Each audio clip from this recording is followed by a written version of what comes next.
Works? Yeah, it's good. Perfect. What?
Here's the thing, Houston, we have a problem.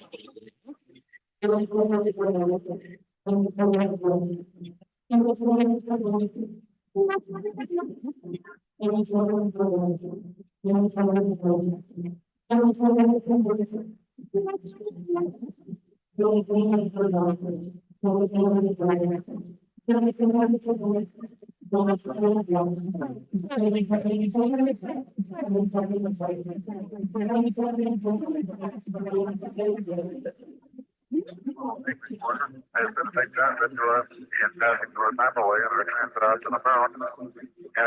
rather odd to see a floating like this that cannot see the same thing around.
Houston, we have a problem.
Customers from across India and the world have been leaning on us for over 75 years.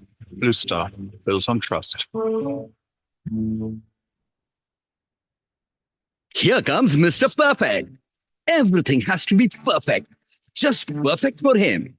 Be it the elegant kitchen where cakes are baked, or the stain-proof table on which it is served, or the shiny grill on the balcony for vlogs.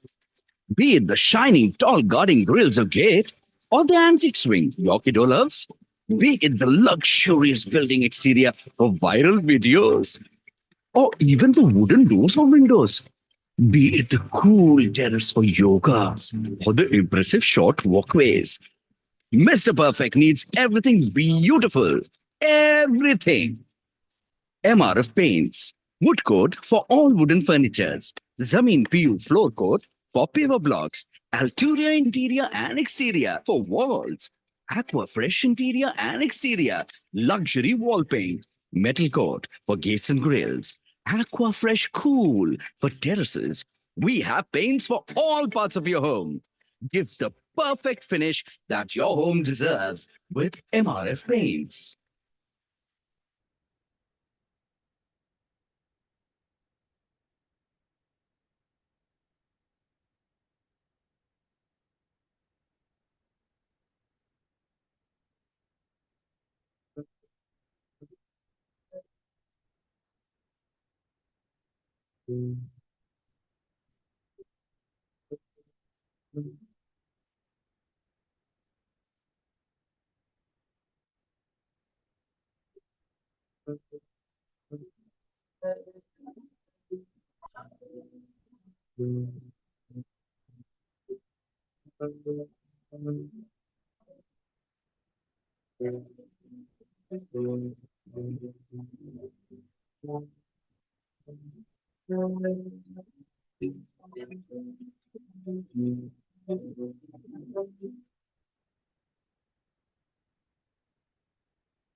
Good evening, everyone.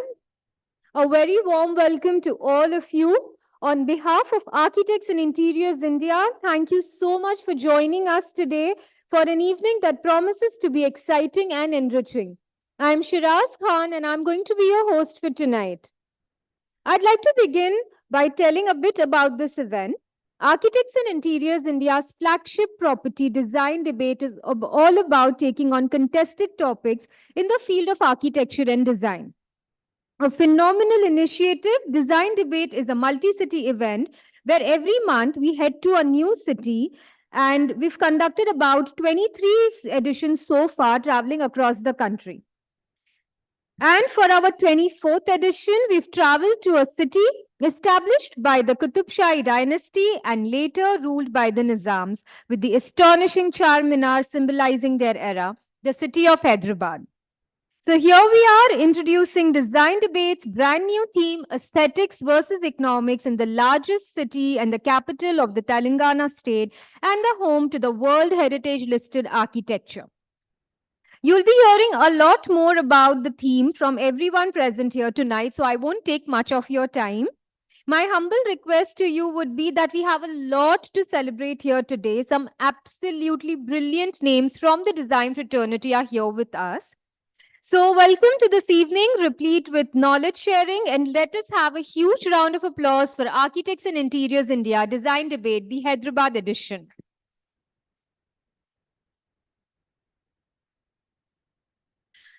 So, to begin with, let me call on stage Mr. Indrajit Sauji, Group Publishing Director of ITP Media Group, the person who ideated and curated this platform to deliver the opening speech.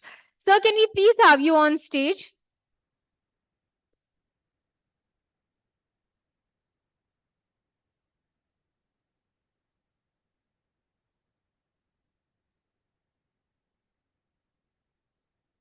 Thank you, Shiraz.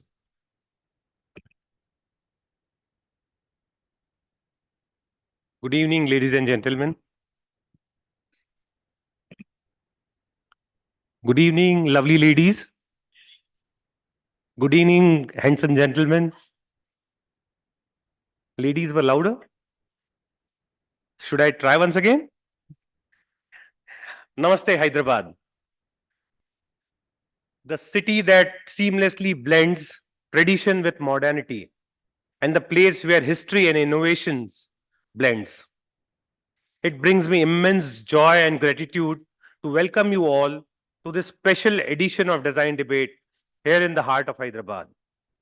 Nested against the backdrop of Deccan Plateau, where culture and nature converge, we find ourselves in a city that mirrors the rich diversity and resilience of India. Today, as we gather in this vibrant city, known for its historic charm and contemporary dynamism, we embark on a compelling disclosure on a topic close to the essence of Hyderabad: aesthetics versus economics in the realm of architecture. I extend my heartfelt gratitude to each one of you for joining us today, infusing this hall with your vibrant energy. It's truly overwhelming to witness the enthusiasm and warmth this city of Hyderabad has extended to us. This marks our first design debate in this dynamic city, and your presence makes it all a more special. A special thank you to our guest of honor tonight, Shri V. Ram Mohan, Government of India, Department of Atomic Energy, Civil Engineering Division, Nuclear Fuel Complex. Thank you, sir, for gracing this occasion, and a huge round of applause for him. He has really taken time out to be with us today. Thank you to our dear curator, Dr. Ramesh, for his invaluable contribution. Let's give him a resounding round of applause for being the pillar behind this event. Ram, I can't see you. Yeah, there he is. A round of applause also goes to each one of you for being here today and for making this event possible. Your presence adds a layer of significance to this discussion on architecture, a field that is not just about building, but about shaping the very fabric of our cities and our societies. A round of applause for each one of you for braving this traffic and on a Saturday for being with us. Our design debate, this is the 24th edition. We have started this a year back.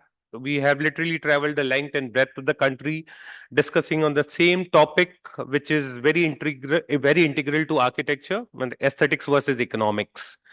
The theme behind like starting this, or the idea behind starting this event or this particular uh, thread of event was we wanted to reach out to especially the B towns and give the architects, the designers, a forum, a platform on a national level.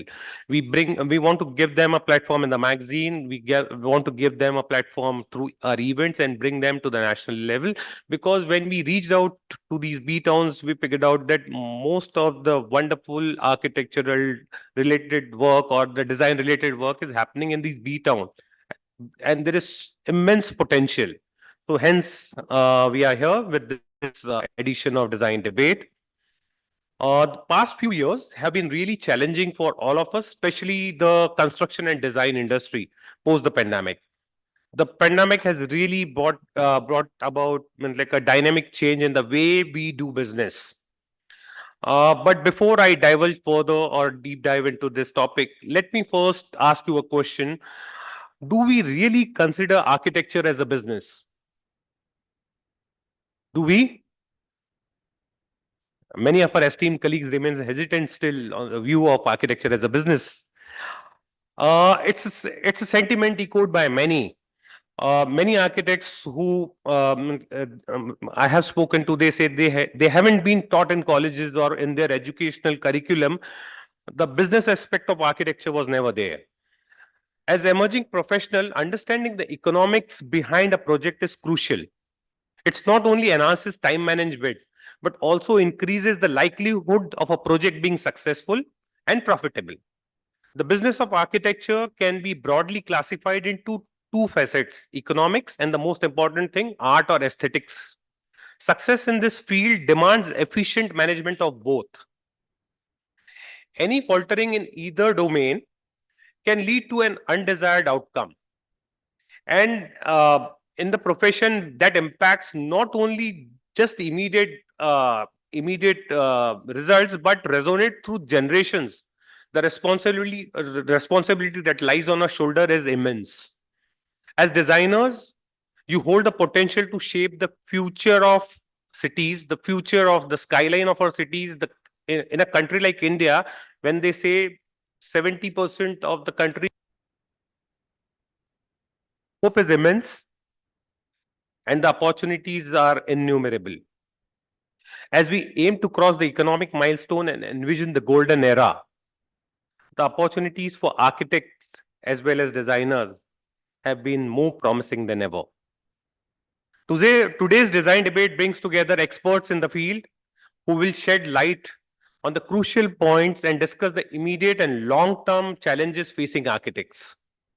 We have the privilege of engaging with these leading design experts to learn from their expertise and insights, guiding us on how to navigate this delicate balance between economics and aesthetics. So let's hear it from our esteemed panelists as we delve into the heart of this matter. A big thank you to our sponsors for believing in us and supporting us to bring this event to the city of Hyderabad, where history meets innovations and tradition meets the future. I express my gratitude to our presenting partner Signify for their unwavering support. Thanks, Deepa, for all your help. A special thank you goes out to Eluke, our associate partner, and Nexian. Thanks a ton, Mr. Ganguly. You have always been a mentor, an inspiration, a driving force, and a great support. Thank you, sir. MRF Vapacure Paints, Dorma Kaba, MCI Marble Gaurav, our category partner, Blue Star, our HVAC partner, and Duro, our exhibit partner. They have really toiled hard to prepare some proof of concepts for you. Their exhibits are just behind the corner. Please find time to be there and have a look at it. Before I pass on the torch to Shiraz, let's watch a small video of what exactly ITP is and what we do. Shivali, can I have the video, please?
So, thank you. Thank you. So this was a small glimpse of what we do. Actually, we do around 98 magazine titles globally, and we do around 4 events uh, per day in somewhere on in, or the other part of the globe. Uh, uh, Let me also take this opportunity to apologize to people. Like, we have 275 plus registrations, and we have to stop the registrations because of paucity of space. Though our hearts are large, but the hall size is limited. So we have taken this event online, and my team is telling me we are joined by a lot of guests online as well. So good evening to the guests who are watching us online. Let me also take this opportunity to acknowledge the young team behind this particular event. We have Tarun Ledwani as one of our team players. I can't see Tarun in the hall. Okay, and then we have Shivali Kundar, who is handling the console and marketing team. Shivali, can we have you? Can just have she Shivali, a round of applause for her. And this lovely lady who's our host, and she has put this entire event together, Shiraz Khan. A round of applause for her as well. Thank you once again for the warmth, enthusiasm, and support you have extended to us. Without further ado, let me hand over the forum to Shiraz. Sit back, relax, enjoy your evening as we embark on this enlightening journey into the world of architecture, where aesthetics and economics dance in harmony. Thank you once again. Thanks a lot.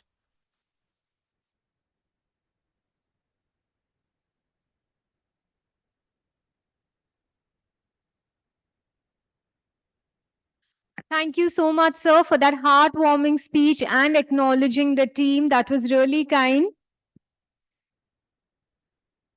We now move on to our next segment. Architects and Interiors India's design debate has always been grateful to partners with one of the most trusted and reputed brands in the field of architecture and interior design.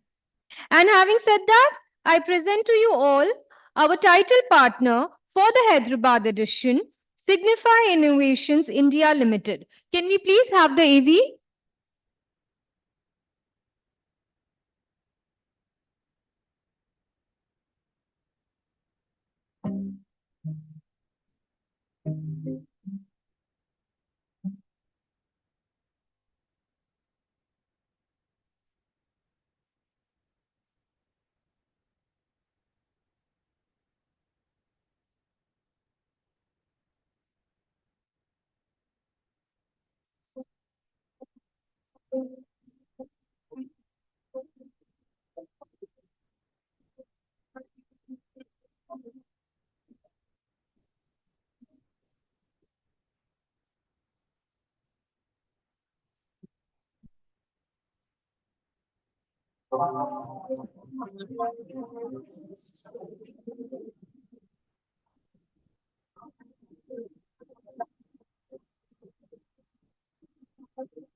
Thank you to the team of Signify. That was a very beautiful presentation. I would now like to invite Ms. Deepa Alfreda Lobo, Specification Sales Head South from Signify Innovations India Limited, to kindly come on stage and present further about this remarkable brand. Can we please have a huge round of applause for Ms. Deepa Lobo?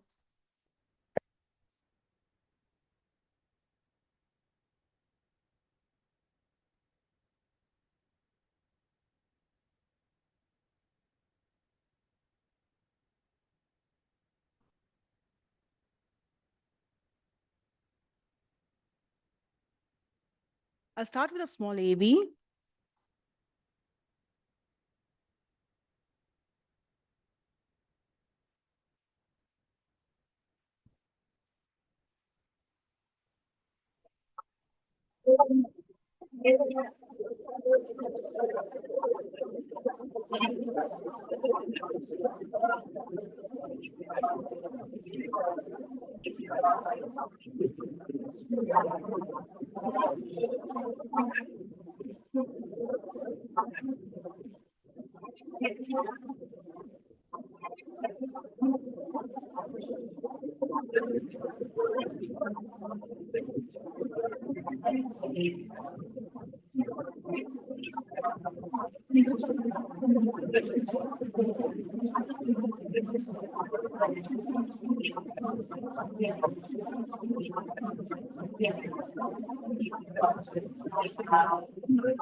So as the AV says, signature of light, that's Signify. So welcome once again to this evening, and thank you very much for being a part of this event.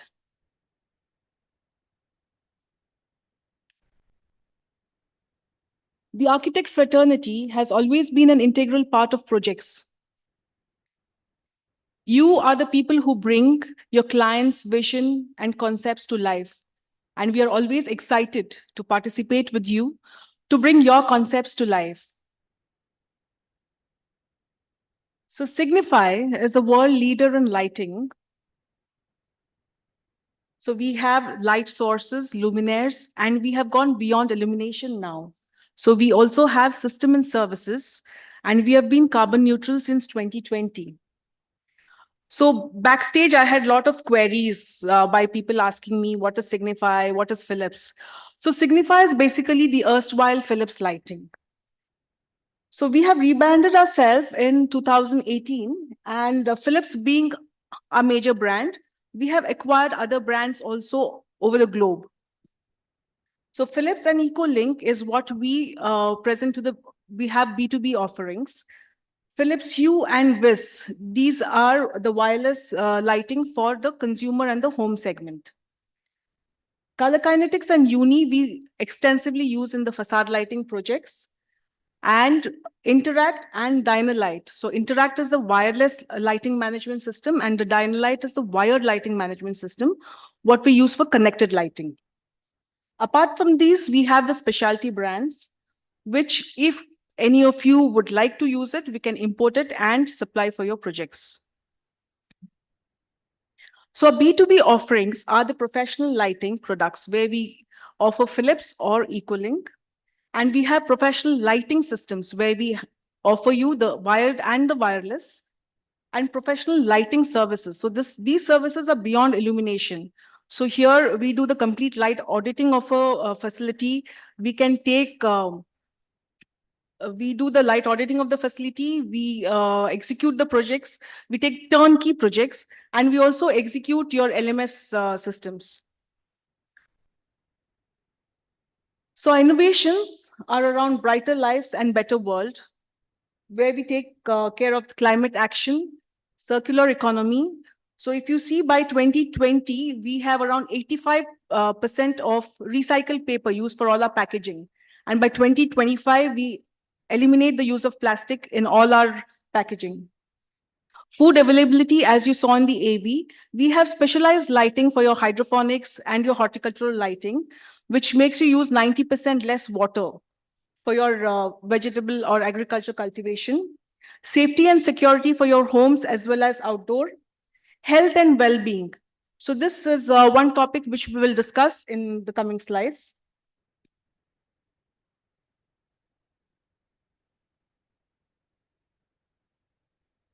So post-COVID, there has been a new dawn for offices. If you see the office spaces earlier and the office spaces now, there's a huge difference. You being architects, you will know very well that now every company is luring their employees to come back to work. So every office design is designed for employee well-being and comfort. And every end user is looking to increase the reducing cost of real estate.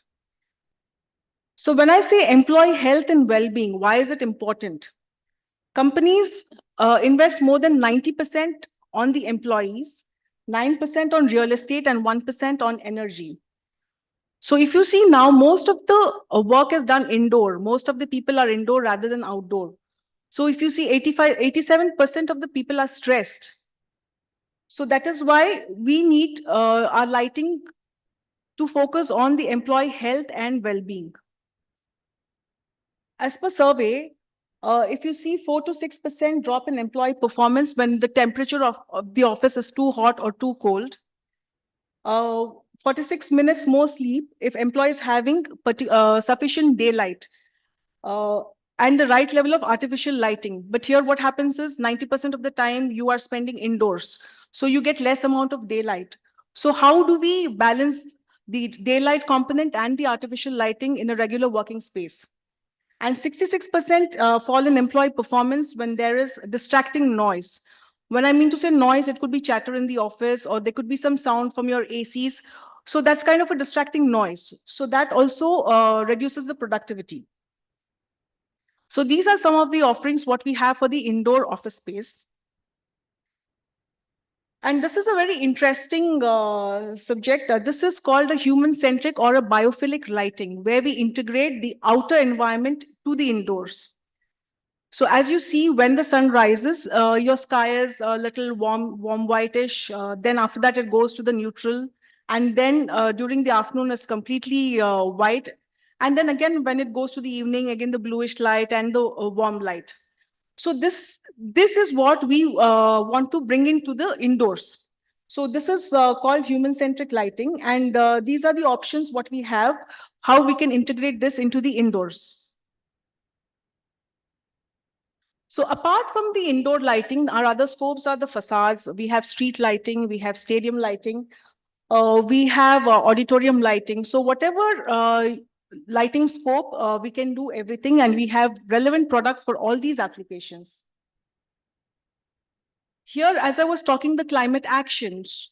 So here we have solar lighting, which is, we have two types of solar lighting. One is integral and one is non-integral. So these are the non-integral ones where you don't need to connect to the grid. So you don't need to excavate your landscape. You don't need to do additional wiring. The solar panel is integrated in the pole itself. So we have the street lighting option as well as the post-op option. So this saves you a lot of energy, and plus they come with timers. So post 12, when there's no movement, you can dim down the light automatically, or you have mobile apps also. You can dim them down automatically to 50 or 30%, depends on the application, wherever you're using it.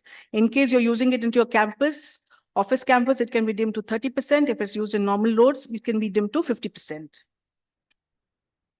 So the services what we provide are the professional services. So here we can do the audit of the entire facility. We can give you the right solution, energy saving solution. We can also buy back, we can remove the existing luminaires and install our new luminaires based on the energy efficient design. Life cycle services, we do the maintenance. We can take 5 years AMC, as well as asset management. And our new lighting management system also has the capability to do the asset tracking. So what I wanted to say is lighting has gone beyond illumination. It's just not, seeing the lights here. We can do many things with light. And managed services, we can build and operate your entire system for 5 years. And why Signify? Because we have global presence and local experience in delivering the right solutions. It's a one-stop shop. Any solution you require, we have all the components available with us, right from the light source to the luminaires and to the connected systems. World-class innovation, we have the innovation campus available in Bangalore, where all the technical R&D sit over there. And also we have service centers pan-India. And proven record of quality and reliability. So there are no unpleasant surprises. So this is what a brief I wanted to give about Signify. So thank you one and all, and enjoy your evening.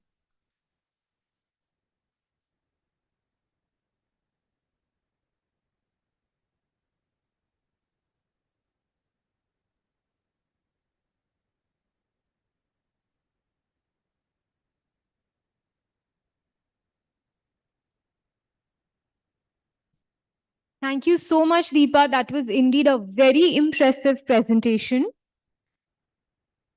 Design Debate has always thrived to bring together the finest of talent and experts of the industry to share their views and thoughts.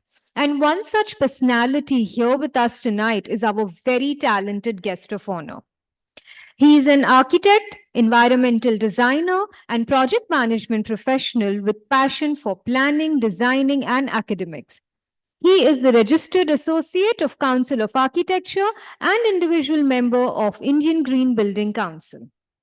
Ladies and gentlemen, please give a huge round of applause in welcoming our guest of honor for tonight, this Architect V. Ram Mohan, Superintending Engineer, Government of India, Atomic Energy Department. Sir, can we please have you on stage?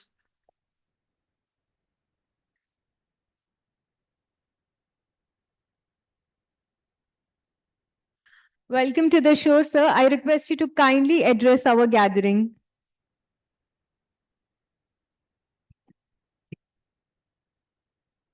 Good evening to all. First of all, thanks to Ms. Shiraz for her nice words. and the vibrating and warm welcome by Indrajit. ITP group is always intimate to all our architects. Hope all my friends agree. Because one of the pioneers who has been there in the publication of architectural matters. So really we have that intimate relation from the long time with ITP group. So I'm very, very glad to see all core professionals today evening. So I hope it will be a pleasant evening and a memorable evening. Thanks a lot even to the sponsors.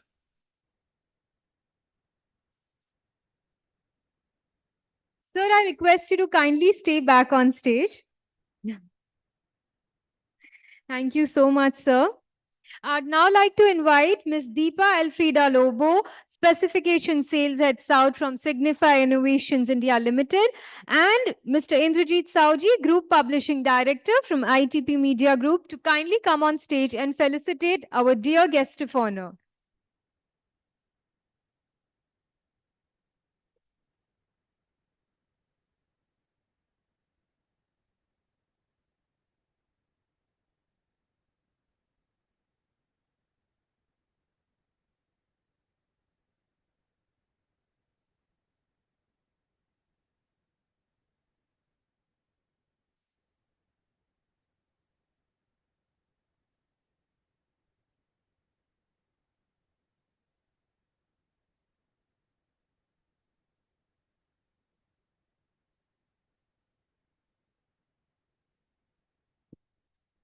Dwelling further into the evening, we would now like to acknowledge a phenomenal brand, Keller Minimal Window. Can we please have the AV?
That was indeed a phenomenal AV.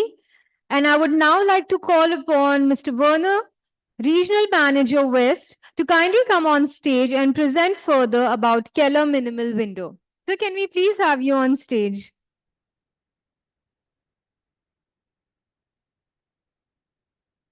Thank you so much. Most welcome. Guess this is the clicker. Yes. Good evening, ladies and gentlemen. It's an honor and pleasure to be with you. Namaste. And I would like to introduce to you Keller Minimal Windows, and I'm the managing director of this very, very lovely brand. And I will just go a little bit through the presentation together with you, showing you a little bit about Keller Minimal Windows and hopefully a lot about emotions. I'm German, I'm a mechanical engineer, so I'm fighting hard to bring emotional presentations tonight to do to you as well. So I hope at least that I go in the right directions. On the first page, I just want to mention there are some slides. Normally the first page is always wiped away in the very first glance. Two very important words are there. Innovation. We think we are one, if not the most innovative sliding company in the world. Showing you a little bit later why we believe that we bring a lot of new things, new innovations out of it. And we love bespoke, we love tailor-made solutions. Craftsmen. We love to have solutions where you feel that people have touched materials, that it comes more or less out of the craftsmanship of a person, that something is working, I would even say for eternity. We are made in Luxembourg. Luxembourg is a very, very small island between Germany, Belgium, and France. We have 80 kilometers in the length and 40 kilometers in the width. This is Luxembourg. I guess Hyderabad is even bigger than Luxembourg. So, I mean, we are small and tiny, but we are excellent engineers, and I love to be in this lovely company. And we have a long legacy. We have been founded more than 40 years ago by a craftsman, a blacksmith, who has then also developed Keller Minimal Windows in 2007. The next page is showing you a little bit our company. From the size, we are 50 people. We are engineers, we are craftsmen, we are marketing people. We have 16 years of experience. There's 2 companies in the world who have invented minimal windows. Keller Minimal Windows is one of the inventors. So more or less, this is the heritage why we believe that we have a strong legacy on the innovation of minimal sliders. First of all, maybe also important, thanks to my colleague Subendo, the managing director of Alloké Group. We belong to the Alloké Group since 3 years now, and this gives us also strong opportunities. We have more than 60 countries to serve, 35 countries to serve with more than 60 partners. Just some designs shown here. But we both, Alloké Group and we as Keller Minimal Windows, belong to an even bigger picture. We belong to a company who is roughly 2 billion, 1.8 billion euros worth, times 100 is 180 million rupees. Is this correct? Billion rupees. So it's a pretty big organization, 2,000 employees. We are 50, we are more than 2,000 in total. We have 3 major legs. One is the part of aluminum systems, wood systems, roughly 720 million. We have more than 900 million real estate stocks. So we operate buildings, we buy buildings, we sell buildings, and we have a big leg also in photovoltaics, in renewable energies. So this is more or less the basic background of Keller Minimal Windows and Alloké Group, where we belong to a family-owned business, which is located in Luxembourg City. When it comes to the products, this is more or less the only page on talking about of products. We have 2 major series, which is the one is for double insulation glass, the other one is for triple insulation glass, up to 34 millimeter, the one up to 56 millimeter infill thickness, the other solution. What is more interesting for us as engineers as well is the pictures on the bottom. We love to do sliders in curved versions. You see it down here. So in curvature, we like to integrate pivot doors. So we have a fixed field, a slider, and a pivot door. If everything is closed, you don't know whether it's a pivot door, a slider, or a fixed field. And something we also like, because a slider can also be used in the 2nd, 3rd, and 4th floor of a building up to a high rise. This you hardly can see, but this is a glass balustrade, a French balcony, fallout protection, fully integrated into our system as well. So you can slide away on the 2nd floor, and you have a security that everything is embedded. On the next slide, and maybe you just remember one of these words, Keller Minimal Windows, I would like to have in 9 words described. The first of all, we want to have lifestyle and elegance. I mean, I've just seen on the major cover of your latest edition. Lifestyle is one of the keywords on your main page. Lifestyle means doing something special, having more or less owned something, earned something to really invest into high quality minimalistic sliding windows. Exclusive, I mean, there's a good citation of Steve Jobs, who is saying more or less, we don't want to become the biggest in the world, we want to produce the best devices. The same goes for Keller. Keller wants to produce the best sliders in the world, and we don't want to become the most selling company on minimalistic sliders. So this is the distinction. We like design, we are engineers, all of our teammates are engineered by heart, so we really try to go into the nitty-gritty details. We like the precision and perfection, which is coming a little bit along with our German legacy. And I have one nice word. We have not invented ourselves, but this was an architect last year. When we gathered all our partners in Luxembourg, an architect made a speech. And then we asked him why he's so often using Keller Minimal windows. He's also able to use other minimalistic systems. And he said, whenever I use it, I have the feeling this product has a soul. So this is something which is a gratitude I really love a lot. And the fourth on top was values. We make a quality which is not for the next 10 years, not for the next 20 years, but for next 30 and 40 years, well maintained, appropriate. So you give values from your investment to your next generation. So when you build a house now, when you install a Keller product, you can even give the house and the Keller product to your daughter and to your son when it's time to come. So this is something we want really to go into these Keller words like that. I have two videos with me. The first one I will just start now is the one on the left-hand side. It is a rendering. We have mingled together with 7 most famous Belgian interior designers because part of the interior design is the minimalistic window. We, of course, are part of the envelope, but most important is the view from the interior designer to our product because we are located 90% of our lifetime inside the building. So what do we enjoy most? The view to the outside. So it's the interior designer who gives the view to the outside via, hopefully, Keller Minimal window.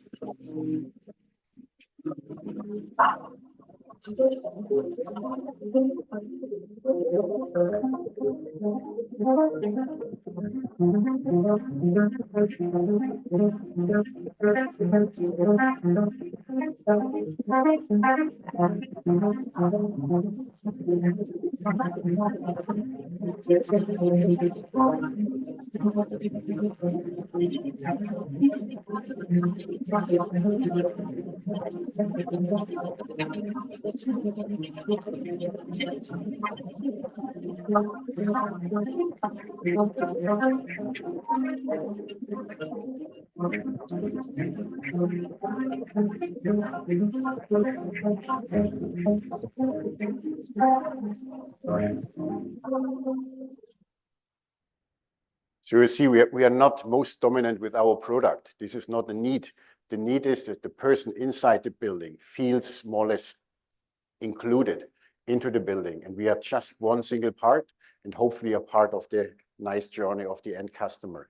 And the 7 interior designers, they do all the woodworks, the tiles, the insulation panels, they do more or less the wallpapers, everything, and we mingle together to give the end client now the opportunity to experience his house before he has started to build it. And then he can enjoy the views already out there. Another one is a real project in the Hamptons in US. I just let it run. The area in general is made up of a number of hamlets. There's this certain fabric that we were looking to reference. There is a building type that's out here that has a certain pitch of roof. It's called the salt box. The client came to us with the desire to display a significant art collection and maintain views out to the landscape, but also protect the art from sunlight. It was an interesting program because it was a chance to intertwine a domestic life, vacation, living with the artwork and having different experiences because of that. And it really shaped the house in terms of the circulation, but also the form of it.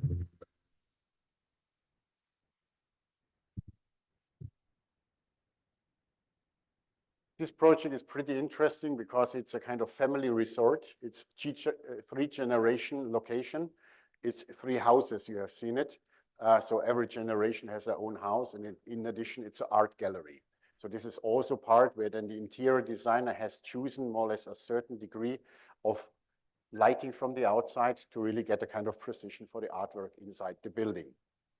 When it comes to the inspirational part, this is our major tag on projects. We like to have the high-end residential villa market bespoke, which means we have this curvature, we have the integration of the photovoltaics, we have the integration of the pivot doors if needed, and all the combinations from single build until high-end into the city centers. For instance, that one on top is a restaurant, but it could be a penthouse in a bigger city. Could be a Keller minimal window part. And here, for instance, this is one of our most intense markets these days. It's the UK market, London. Victorian houses, old Victorian houses, a very long garden to the backyard, opening more or less space by a Keller minimal window slider or a pivot door. So these are the classic markets we love to be in, and we also promote this kind of markets. Nevertheless, we also do high-rise buildings. Some of you might have seen the Herzog de Meuron building. This is located in Lebanon, which is called the Beirut Terraces, from the ground floor to the top floor to the penthouse Keller minimal windows. Or when you go for cities, when you have, for instance, here an office building, in areas where you have the penthouse, the rooftop bar, or a restaurant, where the floor to ceiling height is 4 meters and above, a slider is a natural opening device. And as I said, we can go up to 6 meters. You will see later some examples that we even go higher. So we can really go for wide spans and heavy weights, and we can open more than 100 square meters in one shot by combining various leaves to make this happen. Furthermore, also important for us, as I said beforehand, the interior view. The interior designer and the landlord and the landlady, they will decide what is the final product offer for the exterior, and here also from our side for the minimal windows area. Some nice pictures, various projects around the world just to illustrate. But as I said, we like bespoke. We don't want to give you a catalog and then this is it and take it. No, no. When the architect comes to us and said, we have something special, we are able to discuss this. This is a nice project, Hong Kong architects. The Hong Kong architects has a very, very small task. It is just on the rooftop. There's a small bar of the latest to be developed Louis Vuitton store in Beijing. And the rooftop is designed now with Keller minimal windows, 2 sliders, fixed field, 2 pivot door. The sliders for the summer period, the pivot door for the winter period. Very small, not easy to be made, but was designed by our mates to make it happen. Another project should be awarded hopefully before Christmas this year is in New York. When you know the Central Park in New York, in winter, there's an ice ring where the people skate. Right aside of the ice ring is Harlem Mare, it is called, and they make now 23 pivot doors in one line. Normally our pivot doors is restricted 180 times 3 meters. They want to have 180 times 4 meter 30. Normally we say 350 kJ is the maximum load. They have 550 kJ maximum load, and we will make it. So it's also bespoke. The architect has a wish, and the wish we will now fulfill in this kind of project offer. Another one, as I said, we like to have it complex when the architect wants it. Surname and Foster, located in Dubai, 6.7 meter high, curved. Normally we just go for 6 meters, but if you have a special project, you want to have something out of the box, we also can make this happen. A nice project, also high-end residential. The last one on the high-end residential is Florida.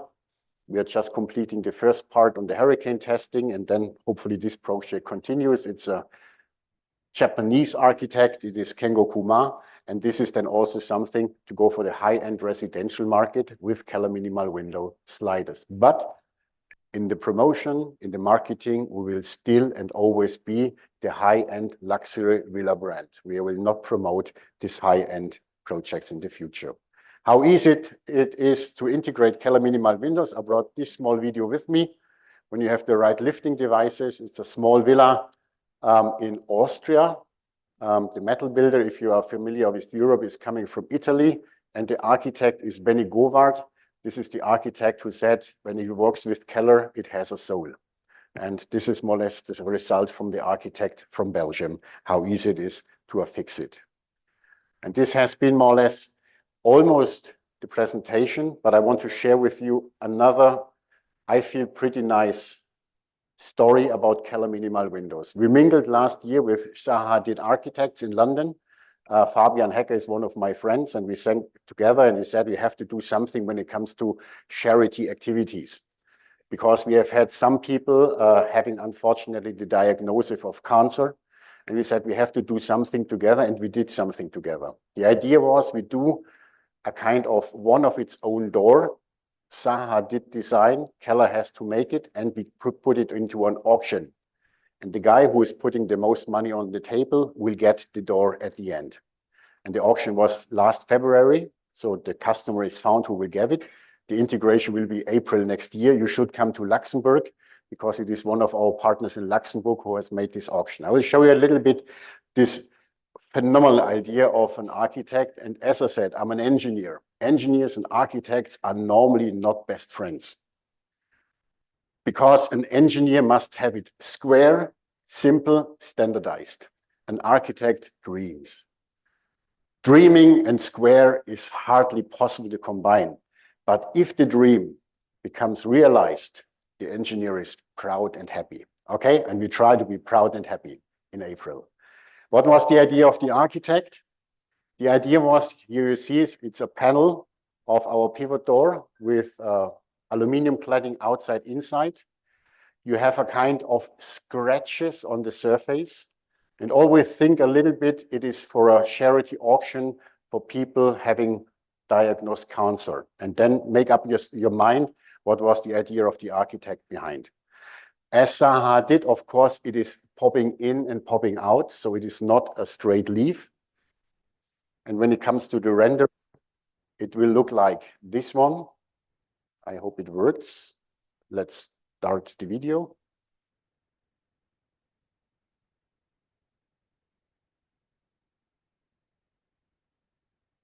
As an engineer, must say it's super interesting, because we don't know how to realize it. So, I mean, but it will be a pretty nice challenge for us.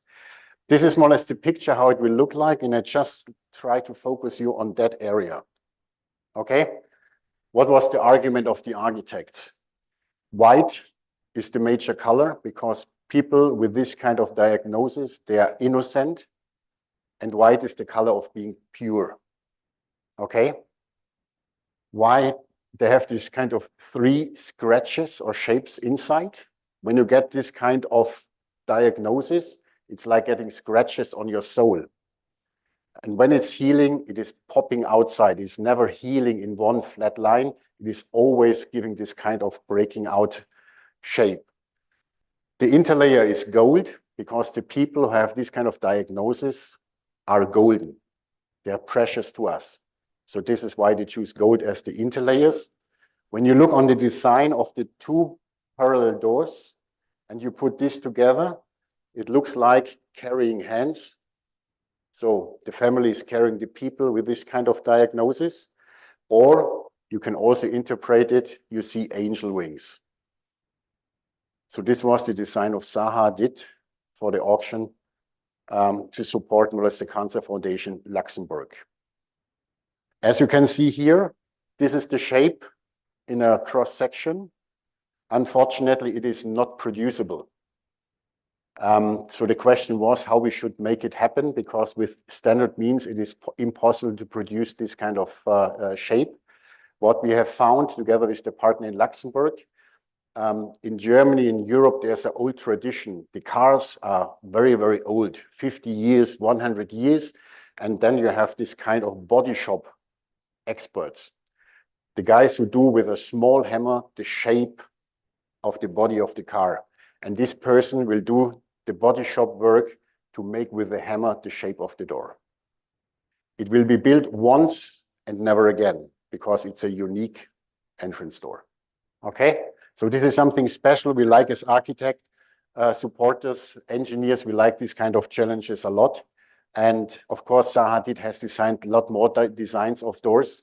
But when it comes to the statement, what is more or less the reason for selecting the door, I guess option number one will be also your option number one at the end of the day. If you want to have further information, as said also in the screen, minimal-windows.com is our homepage. Get there, download files, download cut files, whatever you like, tender description, text, whatever you want. And my last video is showing you a small nitty-gritty detail you will never realize, but it should show you why we believe that we love engineering and we love the detail of our product.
This was just the gearbox to open and to close the door. You will never see it, but the video should show you about the detail and the engineering needed to have a long-lasting experience with the Keller Minimal Windows. Thank you so much for your time. Thank you so much for your statements.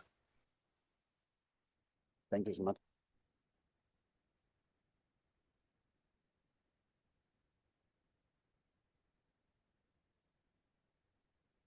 Thank you so much, sir. That was Mr. Werner Jagger, the Managing Director of Keller Minimal Windows. And indeed, it was a very captivating presentation. And following the concept of acknowledging the finest brands in the design and architecture segment, we now move on to our next partnering brand, Duroply. Can we please have the AV?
Thank you to the team of Duroply for that amazing AV. And it is now time for yet another partnering brand, Nexion, to unveil its exclusive collection. Can we please have the AV?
Thank you to the team of Nexion.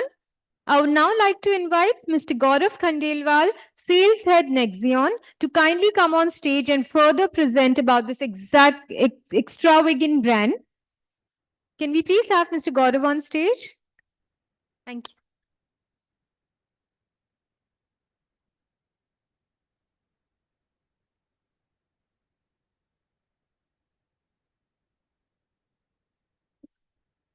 Well, I want to thank Mr. Jagger, right? If I'm not pronouncing it incorrectly. Like, thanks for, simplifying the complexity and bringing bespoke into complexity. But I think that's a job of us to simplify and a big task for architects to make more and more complexities. And, the complexities, I would say, is the beginning of an innovation. And that's what I will present here as well. But before I start my presentation, I will take a reference of a famous Bollywood movie, Sholay. Is there anyone who has not seen that movie? Other than Mr. Vegar, I'm sure you must have not seen that movie. Anyone here who has not seen that movie, Sholay? So everyone has seen that movie. So I'll take three precepts of that movie. And a lot can be learned from that. One is, there is a saying which says, like, बच्चे सो जा otherwise Gabbar आ जाएगा.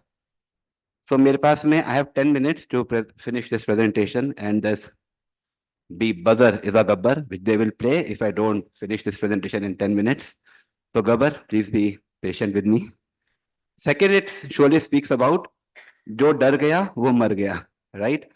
So it's a big task to you architects to always bring complexities and try new and new surfaces or new and new products to bring bespoke into your architectural beauty as well. And there are a lot of many things which you can learn from that movie. So this just my idea about the Sholay. So please start my buzzer now. Okay. Oh, how will it work? Is it?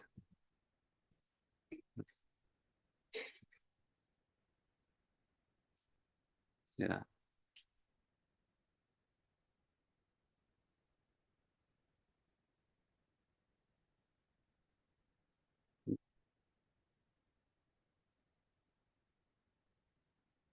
Okay. Okay. Okay. That's not the beginning of our presentation, by the way.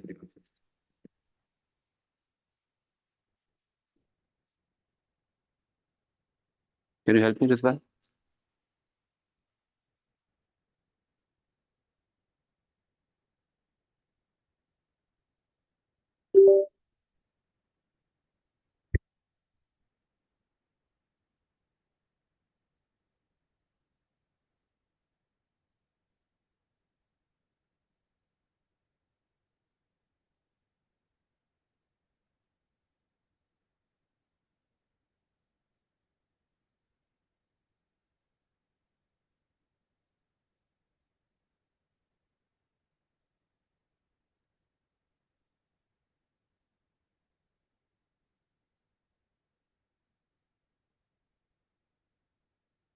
Yeah.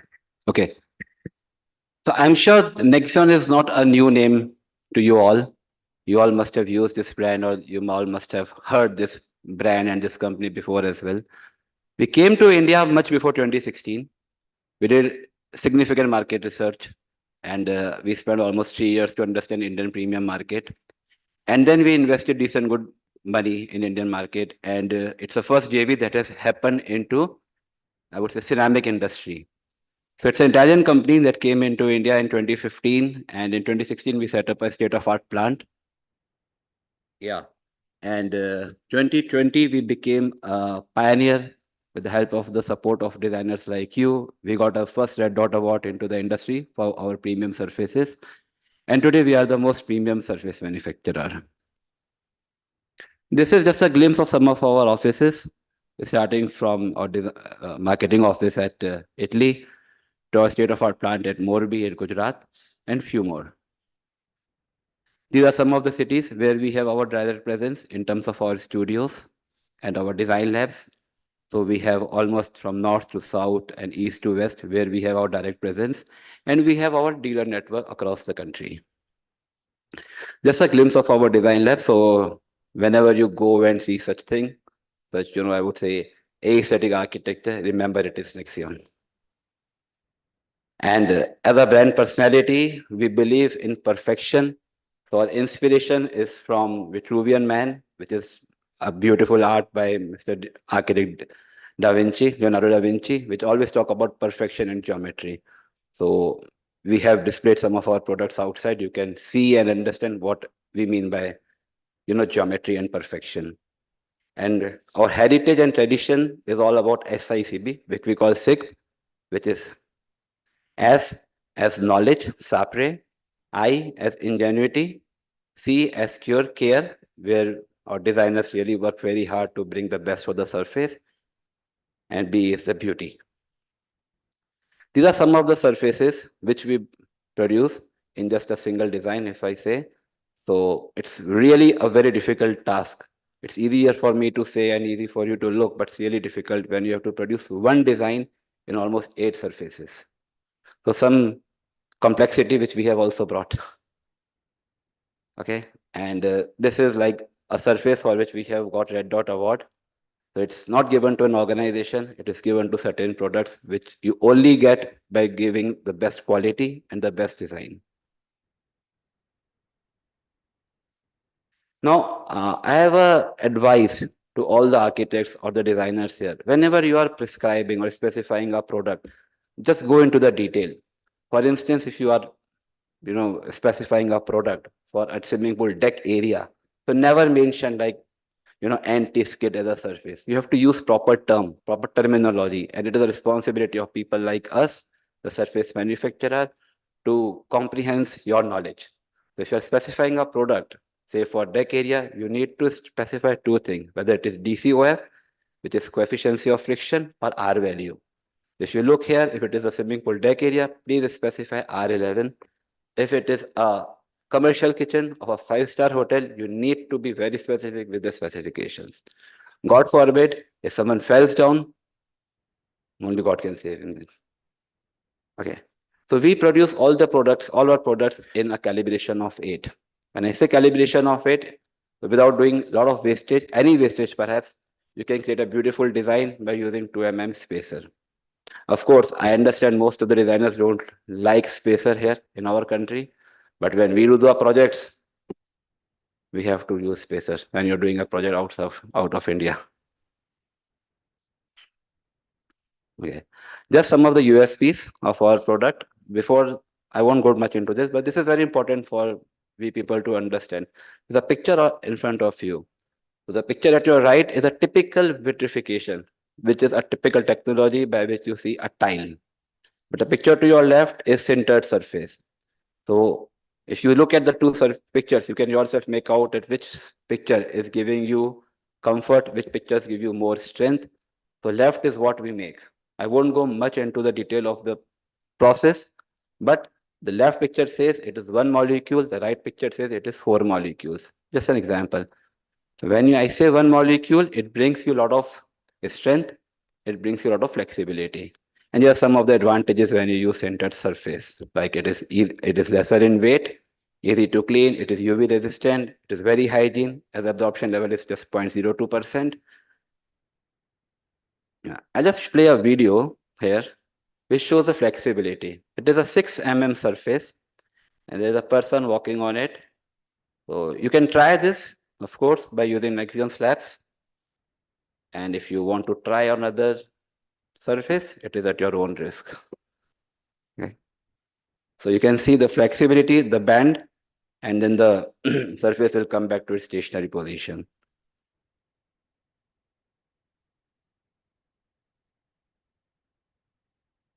So this feature is very important, especially if you're using this product for facade application.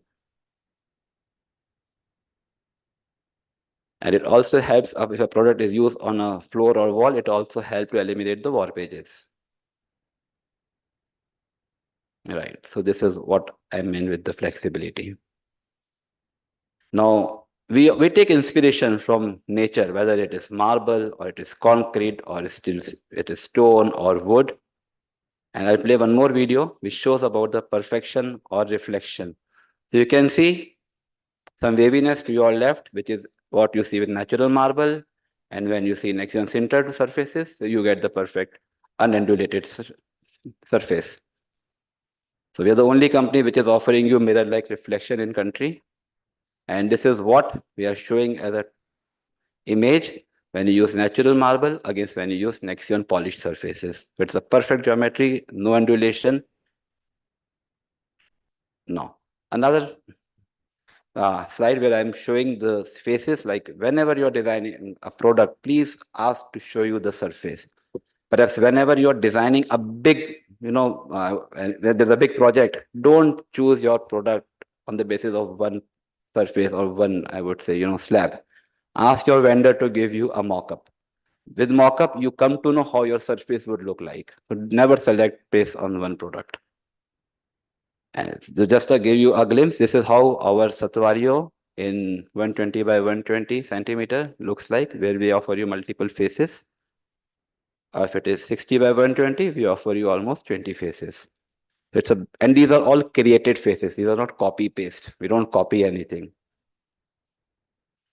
Now, when I say we don't copy, this is what I mean. So the one thing which is here in everyone's mobile is Pinterest. हम उसमें तो copy करते हैं. I'm sorry to use Hindi as well. We just copy, we take the idea and we put it. But why should we? Let's apply a mind that God has given to us. So that is what we also do. So our method is take inspiration, keep designing, keep exploring, keep designing, keep exploring until you get the perfection. Well, this is a beauty of one of our product. What we tried here is we offered a product which does not exist in nature. And we felt, what if nature would have produced that? So I'll come to the final product later. We took typology from 3 different stones, some pink, some green, some red. And then we work on ochre or on grigio surfaces. We work on the cloud effect. We work on the wave, veins effect. And more on the orangish, more on to gray. And so the first picture that you saw with 3 different marbles, this is the outcome. So we knew what we wanted, but how to get that is a very difficult task of the designers. So we don't have Pinterest in our mobiles.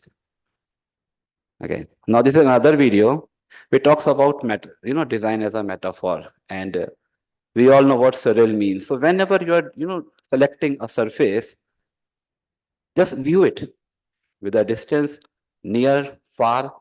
I'll play one beautiful video which we captured in 2020 or 21 at Venice Biennale. Can you imagine what this is all about? What this picture could be? What this product could be?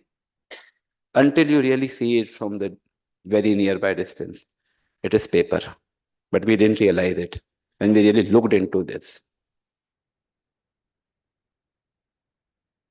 This video was captured by us only. It is a beautiful state-of-art work by one of the Japanese designers. And the same thing when we look at one of our Nexium surface, we always ask people to look from distance, and as I said, with very minimal distance as well. and see the surreal effect, I would say, which is here in our product. So what you cannot see from a distance, you always see it with the very nearby distance. And there's a beautiful museum, Surreal Museum at Italy, at Milan. I'm sure most of you must have visited that.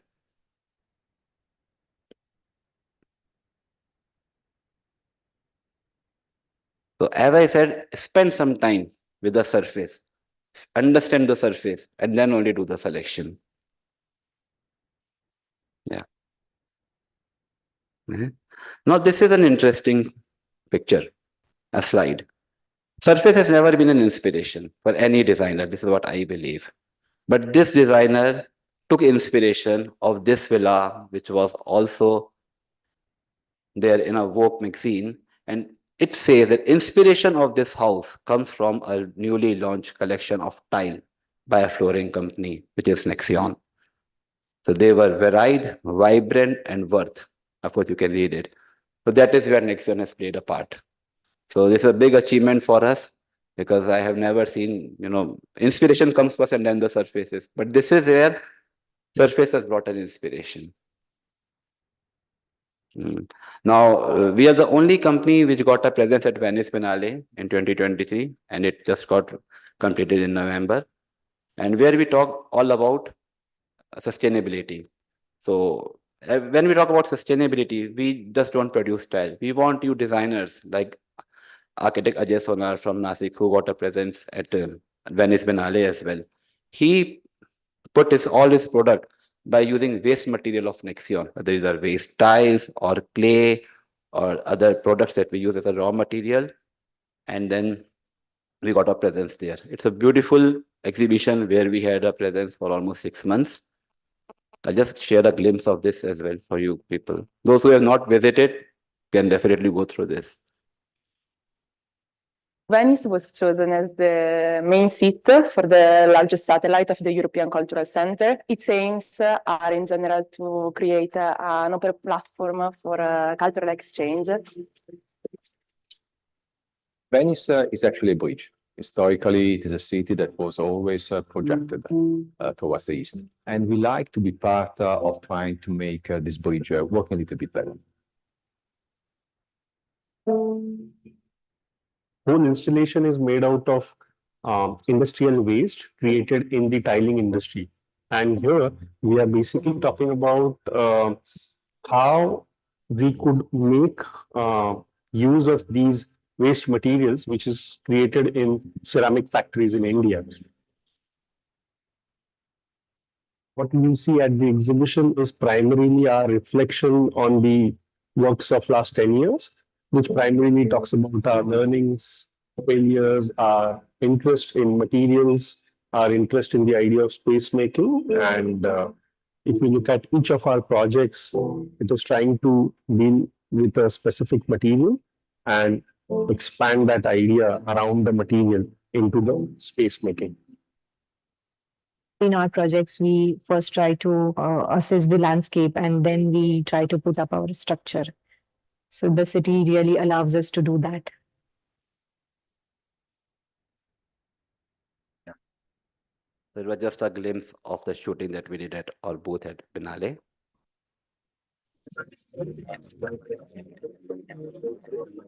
I won't go with this. This is a new collection which we are about to bring. It's a teaser, but I will respect the time given to me.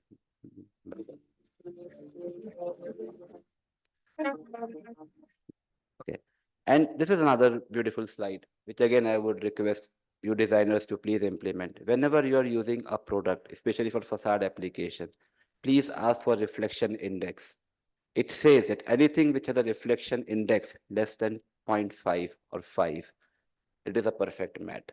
So we have a surface by name lithic. Lithic means stone. So it has a reflection index of 4. Of course, it depends on your design, what you want to use. But we just want to, what we want to tell here is that we can go so deep into surface that we can give you such sort of matte surface finish as well. It is a beauty of us, I would say, clay, which we were able to get from Ukraine, and we're still able to procure that we are able to offer you such surface. And just a bit about this collection. Why I have incorporated this slide is, you all remember when iPhone 12 came into the market, it was 2020. Am I right? 2020, I think. And iPhone came into market with green, blue, and red. Menta was the color which they highlighted. And we knew that this would be the trend.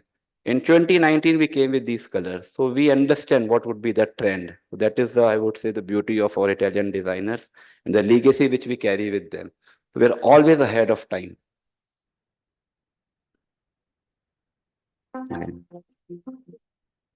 And then, yeah, these are some of the pictures of reputed facade projects which we have done and where our products are used for facade application. So it is from a government project at Nagpur to a good high rise at Delhi. Then in Pune, then we did a wonderful high rise tower at Mumbai. Few more projects. So where our products, we make 6 and 9 mm with fiber mesh, which you can easily use for high rise tower. And we have a certificate where it specifies that it can carry wind pressure up to 5.1 kPa. Some of the project references from residential, commercial to hospitality to corporate offices. This is not updated. Maybe few projects are missed here. From hospitality, retail, and a lot more. That's it. Thank you. Thanks for giving us time.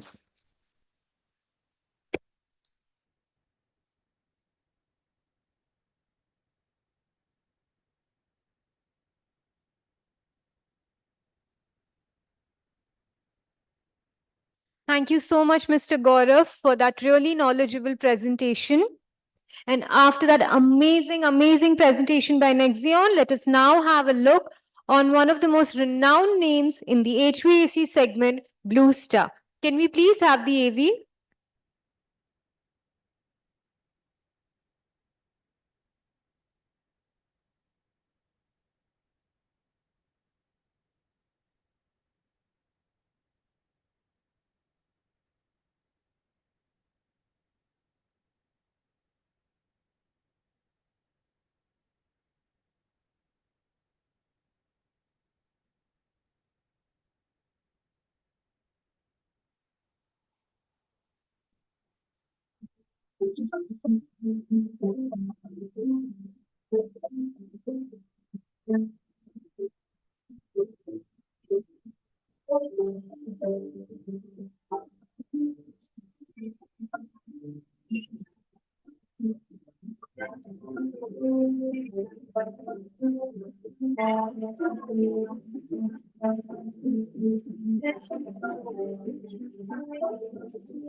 Customers from across India and the world have been leaning on us for over 75 years. Blue Star, built on trust.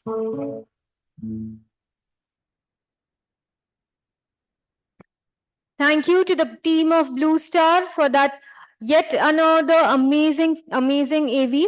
I'd like you all to please give a huge round of applause for all these partnering brands who are giving us such insights about design and architecture world.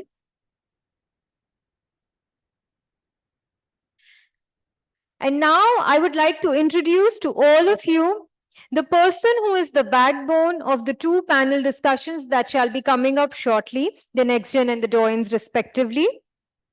He has completed the certificate course in strategic thinking and leadership at Wharton Business School and a doctorate in architecture from UK.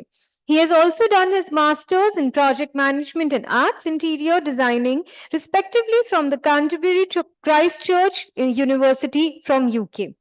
He has completed 5.86 million square feet of commercial spaces in India.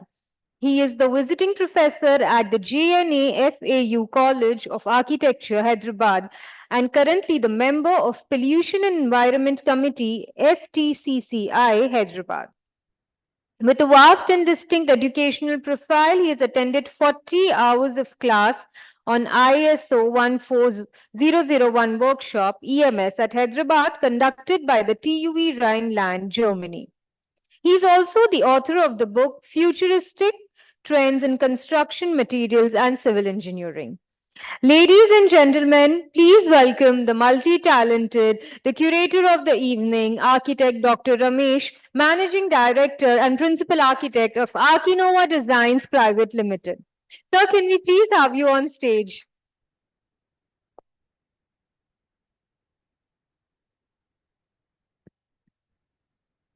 Welcome to the show, sir. I request you to please address the forum with your fine words.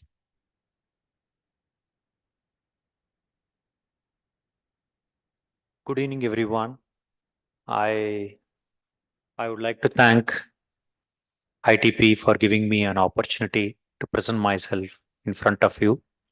And all my education and qualification and experience is for the future generations to come. And that's all I can say now.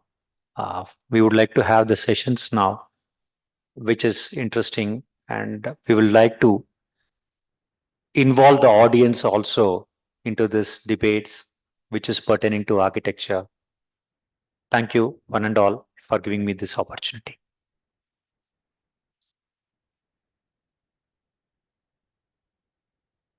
Thank you, sir. That is really noble of you. I would now like to request Mr. Subhendu Ganguly, Managing Director of LU, and Mr. Harish Kamath, Sales Head South A, Nexion, to kindly come on stage and felicitate our dear curator.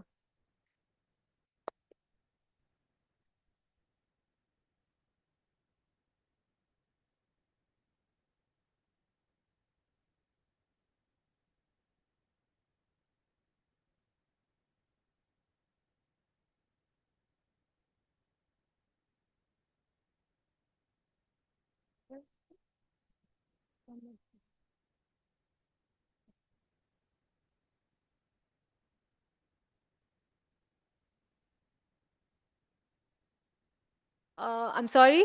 I'd like to invite Mr. Gaurav Khandelwal from Nexion to please come and join us on stage in felicitating our curator.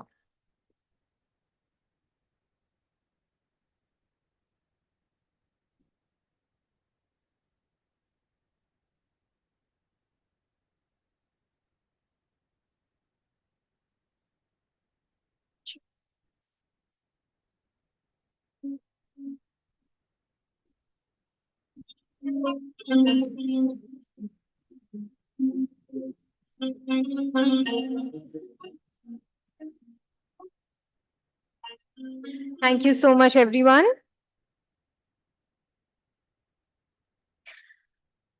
And as we are moving ahead, introducing one after the other our remarkable partners for this edition, I would now like you all to see the magnificent MRF Vapor paints. Can we please have the AV?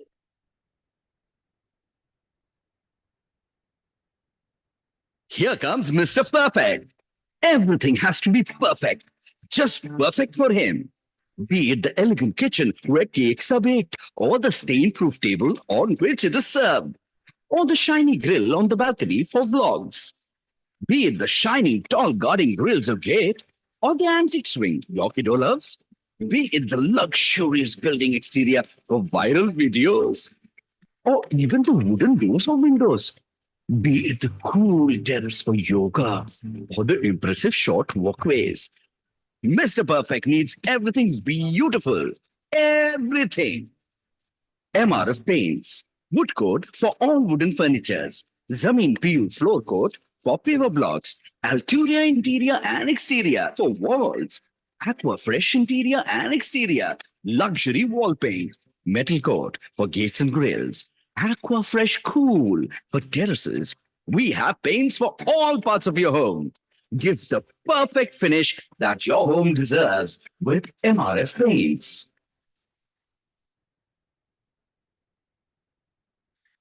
Well, now I would now like to invite Mr. Radhakrishnan K, Regional Sales Manager, to kindly come on stage and present further about the services of MRF Vapacure Paints.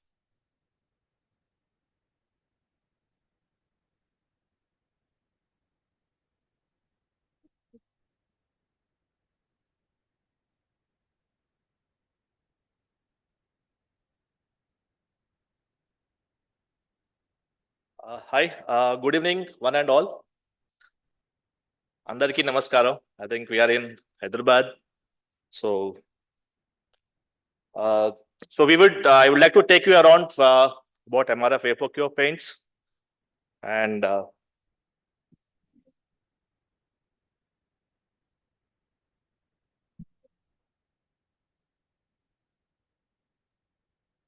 yeah, about us, we are a fully owned subsidiary of MRF Limited. I think MRF Group, everybody is aware of it. And so we are part of MRF Group. We are in the business of adding aesthetics and harmony for the homes over 3 decades. I think we started in 1993. Initially, it was more of a B2B business towards industrial products. So, and slowly we gradually moved on to decorative and home solutions. We are an ISO 9001 certified company. All our products are Green Post certified. That is from IGBC. We have the Indian Green Building Council. We have the approval for our products. We have 3 manufacturing capacities. Those are in Chennai, all of them, from where we supply to, we manufacture our products. That's our own manufacturing sites. Our R&D center for the continuous innovations and new product developments is also based in Chennai. We have a team of highly qualified chemists and engineers so that we can control all the quality. We meet all the quality parameters very stringently. We have a strong distribution network. I think we have been into decorative from 2011, 2012. And today we have about 4,800 dealers across India. We have 4 RDCs. So from where we supply to our regional depots, we have about 29 warehouses and 8 RSOs. So our products are available across India. Almost everywhere the products are available. We have a business development team, and that's our part of our, they work in tandem to the sales team to provide support to the engineers, architects and all. And so I think very often our team of business development executives will be meeting all of you. So broadly, when it comes to the different products, so we are categorizing as wall finishes, wood finishes, metal finishes, and the specialty products. Aquafresh, this is our the topmost brand from our offering for the wall finishes. This is a PU dispersion. I think none of the other paint companies have a PU dispersion for wall. So this is a polyurethane dispersion paint. About 1014 shades are available. So what happens with PU aids? There is longer life. The durability is very high. The low dirt pickup, because it has anti-dirt properties, anti-dirt resistance properties. So there's a low dirt pickup. I think normally we can see, like with a rain wash, like whenever there's a rain and all, we can see the exteriors of the villas or bungalows or apartments just getting cleaned very easily. It's highly water resistant.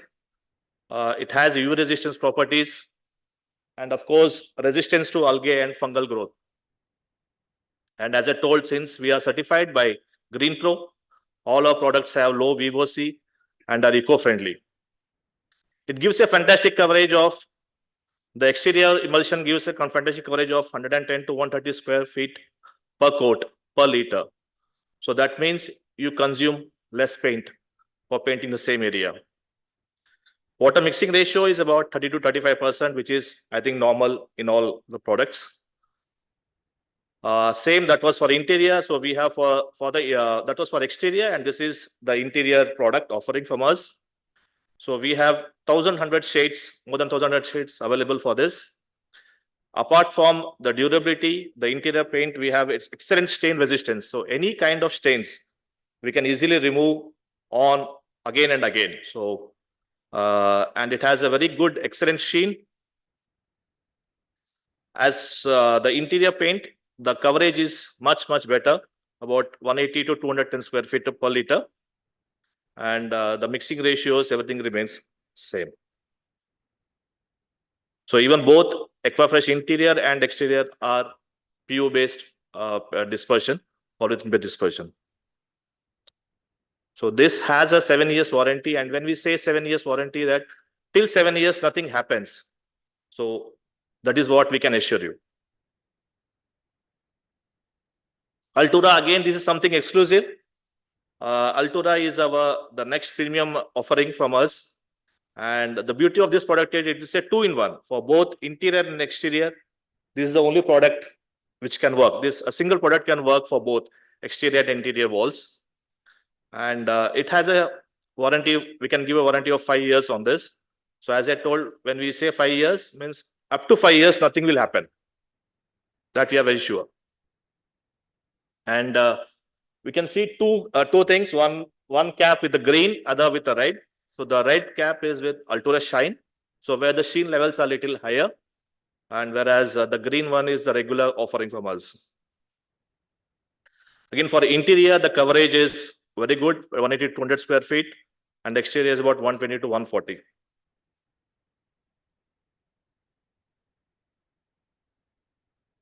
And then then we have this economical offering, Visa.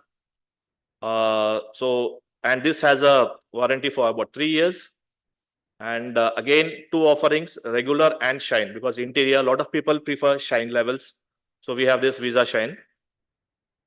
So close to about 937, 940 shades are available in this. Again, it's washable, highly durable. And even this product is having low VOC and eco-friendly. Coverage is excellent with 180 to 200 square feet. All our products, we can very clearly say that the coverage is very high compared to any other competitor product. And Visa was for interior, Campus is for the exterior. So it's very easy to remember, like when we have to go inside a country, so we give Visa. So that's for interior. This Campus is the outside. So that's for the exterior. Again, the shades offering is pretty similar to Visa. Very high durable, washable, stain resistance. And the coverage comes to about 120 to 130 square feet per liter.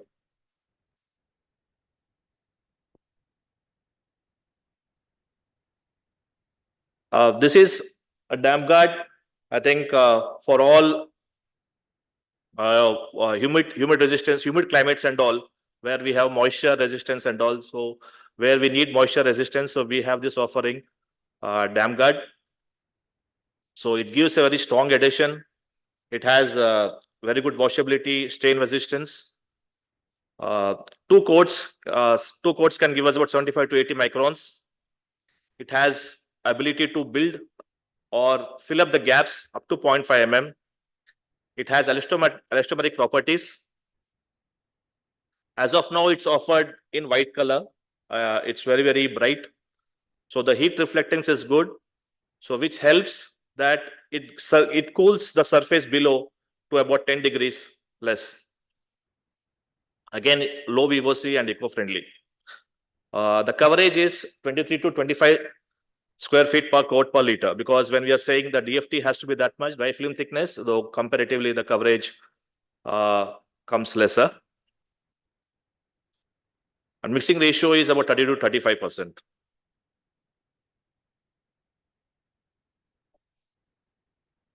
And we have very simple portfolio. As you can see, like we had 3 kind of top coats. So we have we don't confuse people too much. So we have kept it very simple. So 3 top coats, and then we have 3 primers. So for the Aquafresh top coats, since it's a PU based dispersion, so we have a PU based primer. So again, this Aquafresh primer also has a crack building capacity or property. Up to 0.2 mm primer itself can fill this one. Altura is an acrylic based primer for Altura top coats. And cello is the economic primer for the campus and visa top coats. Even our primers have excellent coverage, like 85 to 100 square feet. I don't think any other offering comes so close, so high coverage.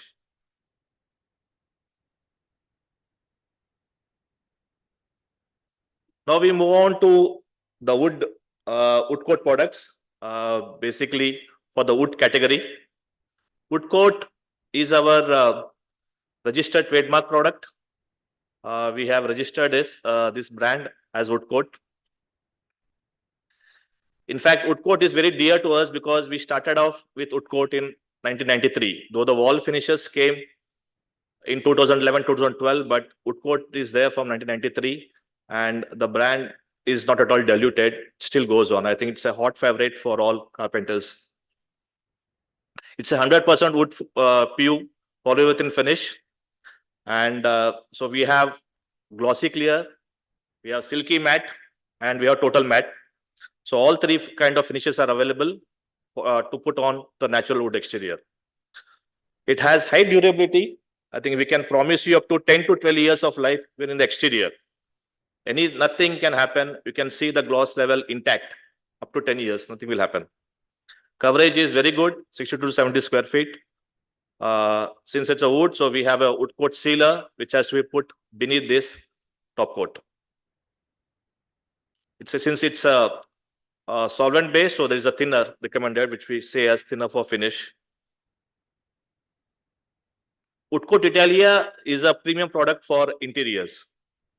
The beauty of this product, it is like very easy to sand, very fast on drying. So we can finish off the work inside our houses very fast. Like within the same day, we can put the primer, we can put the sealer, and then also put the clear. Wood coat Italia is also available in white color. So we have filler white, we have then matte white and gloss white to add. Very soon we'll be launching with other bases so that we can give you more and more colors. Very easy to maintain, since it's a polyurethane finish, so very easy on maintaining. Mild cleaning with any cloth, I think will take away all the dust, everything.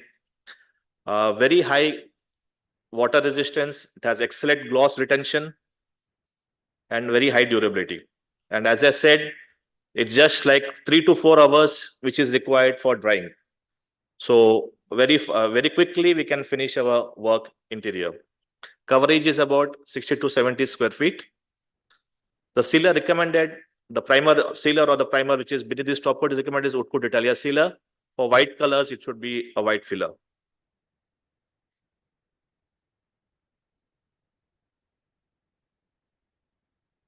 So that's when we say the USP of this product: fast drying and easy sanding.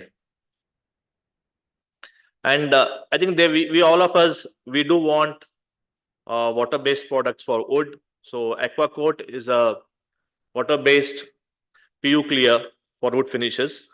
So I think so that gives us a low odor while using. So Aqua Coat PU2K can be used for exterior as well as interiors. We have again glossy clear is available, matte finishes are available. Apart from glossy and matte, we have floor coats, we have anti-skid floor coats. I think we have some pictures coming further, which I can show you. So where we can see the anti-skid floor coat where it can be used. Very transparent finish. There is no yellowish in the clear. It is very, very transparent. So it retains the color of the natural wood. Excellent leveling characteristics and adhesion. Easy maintenance and also a cost effective. Very high UV resistance, so it can be used on exteriors. Gloss retention is excellent. Coverage is about 70 to 90 square feet per liter. The sealer, since it's a water based, so sealer would be Aqua Coat PU2K sealer. So I don't want to take too much of time, so we are just categorizing the other products. And so we have fresh wood, which is again a PU. So it is a little more economical offering. Fresh wood and treat wood as compared to wood coat. but both are polyurethane. And the difference between fresh wood and treated wood is basically the mixing ratios, which some painters or the contractors prefer.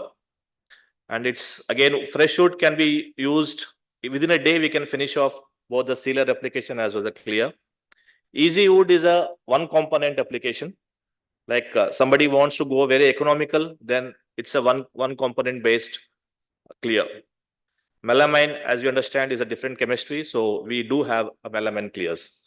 Apart from the high-end PU, we have these 4 products.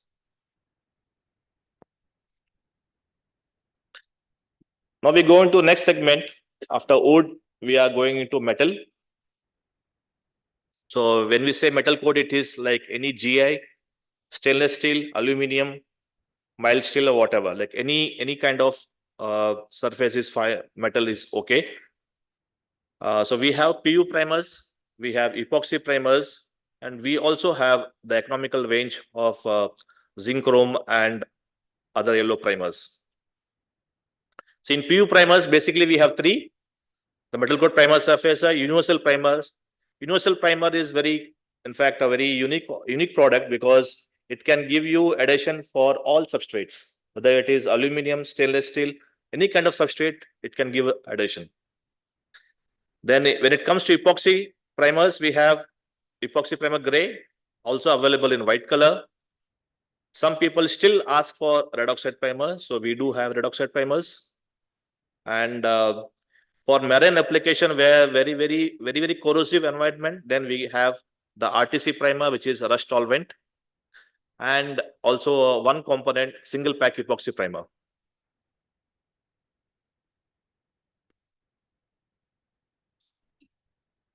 Metal coat is our polyurethane top coat. So this is basically a pigmented top coat. When we say pigmented top coat, so a lot of color options are available. So I think I just have 5 minutes. I'm going fast only, yeah. Yeah. So clear and these are basically the pigmented finishes, and it can be applied on metal, it can be applied on plastics, wood. For any substrate, we can apply this product. This is available in glossy, matte, and metallic finishes. We have a lot of panels put over there. We have shade cards. I would urge that you can pick up or look at the various color options available within this. And since it's a PU product, I think it's all for all kind of weather resistance properties it has. Very high the moisture resistance and high durability, high UV resistance, very good scratch resistance, and excellent gloss retention. Coverage is about 55 to 70 square feet, depending upon the shape of the surface. So this is basically MC Plus, but this is basically, we do have a tinting machine available for tinting lot of color options. So as we can see, we can give you up to 2,900 shades. So any RAL color, or you can choose from Pantone or NCS spectrum, we will be able to give you the colors. So basically these are pigmented finish, which is made out of a machine put at the retail counter. Durethane is an economical version of polyurethane. Unlike metal coat, where we also had metallic finishes and pearl finishes, in durethane we have only solid finishes. So it is brushable. Metal coat normally we recommend to spray, whereas durethane can also be applied to brush.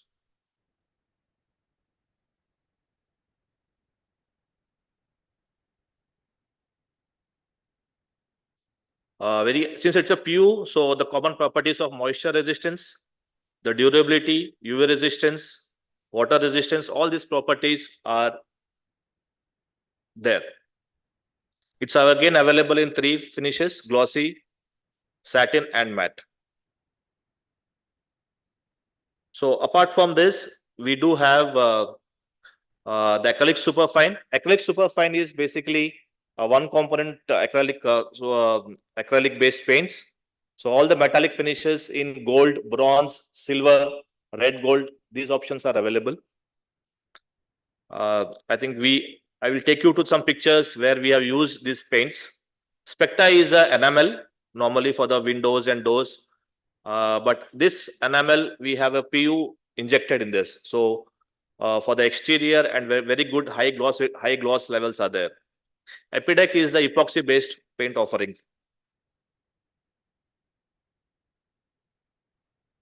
Zameen, this is the product launched the last year, basically for the paver blocks and concrete floor for our parking areas. It's available in 8 shades. It's a solvent based, has very good abrasion resistance and UV resistance. Again, a PU based product. So very good color retention, washable. And we are giving 4 years warranty for this. We have also put some panels. In fact, we have put some stones itself painted with Zameen, so you can see that. Altura metallic, it's a water-based emulsion, gold emulsion, metallic emulsions. Again, we have bright gold and bright silver available with this. So it can be used for the decorative purposes.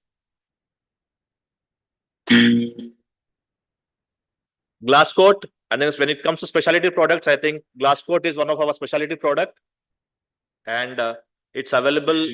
We have a lot of colors here, which can be directly put onto the glass, and no primer is required. So some of the recent iconic projects which we want to share. This is the Amma Memorial at Marina Beach, where we have used the product wall coat. And this is in Calicut, where the Altura metallic gold, which we have used in this. On the green color, this is the Durotane on suspension bridge in Kerala, which has been put up. And this is what I was talking about, the acrylic super fine finishes. I think this is Swaminarayan statue in Ahmedabad, and this has been painted with the gold color. And this is in Bodh Gaya temple, where we have used metal coat and campus range of top coat. This is in Eden Garden for the metallic structures. For the metal structure, metal frames and all, we have given the metal coat PUs. Some of the projects, like in Hyderabad also, we have given for the AV Vistas building, which is an ongoing site. We are giving Aquafresh, Altura. And this is in Chennai, Sunville Apartments. This is in Bangalore, Mumbai, Indore. So our presence is there across all cities. So those are the pictures from Jaipur. This is in Vijayawada, Venkatadri Heights, which we have done. It's been done about 2 years back, and I think still it's intact. This is in Trivandrum, one of the bungalow with Aquafresh PV exterior. And this is what we say MC Plus, as you can see, to match to the bed linen. So we have the gray colored wardrobes and all. So those kind of options are available with Metal Coat Plus, which we can put on the wooden wardrobes or the cots. One is gray, other is white. So these are the options which are available, which we can use. And this is the anti-skid forecourt, which has been put on the steps. So that's one of our offering. And again, this is the mat on the different kind of steps. It is the mat which you have put, aqua coat. This is the Zameen on the basketball court, which has been put. So you can understand it doesn't allow you to skid and has very good abrasion properties. How we support? We have a business development team. So we do sampling. We can get connected with you. We can do samplings. We can give you a project preview previews for the color combinations. For supply, I think we have 40+ sales depots. We have RDCs. We have strong channel network and technical guidance. We are available just a call away. So relatively, we are not known. So I would say try something new, try different, and I can assure you, I can vouch for that you'll be satisfied. Yeah. Thank you.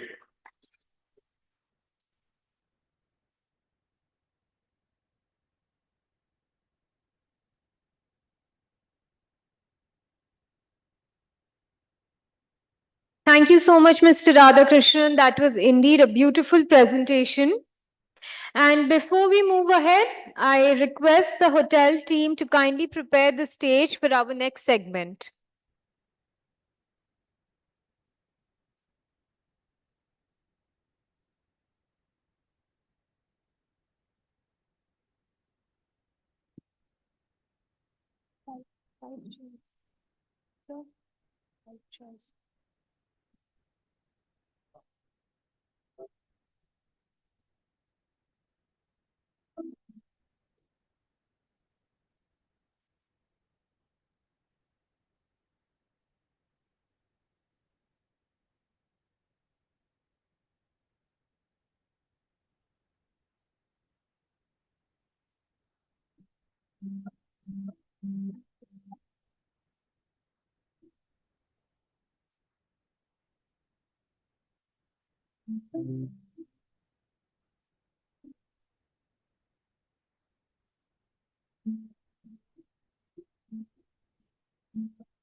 And finally, we now move on to the most awaited part of the evening, our panel discussions.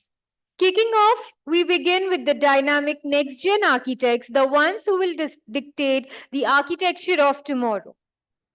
And to begin this session, I'd like to welcome back on stage our curator and moderator, architect Dr. Ramesh, to kindly conduct the next-gen panel discussion. Sir, can we please have you on stage? Thank you, sir.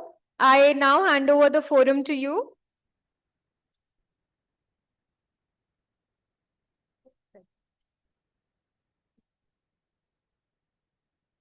Good evening. We were all eager for this session now, and it's been slightly delayed beyond our estimated time. So I would like all the panel members of NextGen, I would request everyone to come onto stage. I would request Mr. Chaitanya, Mr. Nishant, Mr. Sujit, Priyanka to come out onto the stage, as we have paucity of time and have been requested, suggested by the management of ITP to do the needful at the earliest.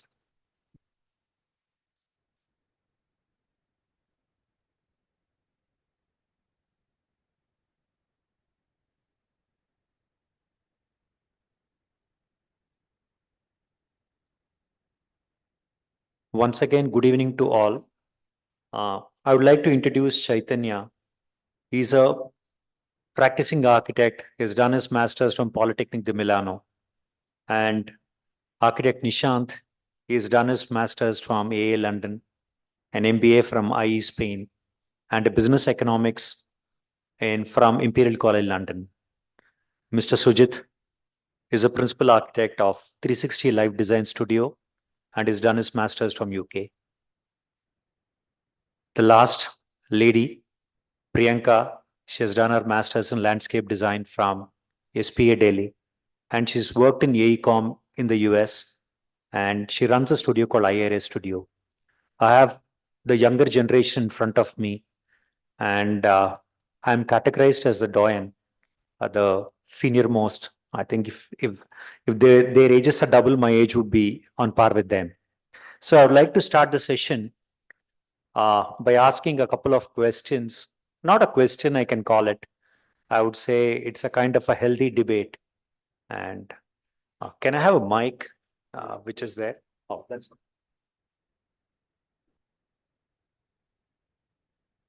Hi, everyone. I think you're all charged up now. Sujit, how do you feel now? Pretty good?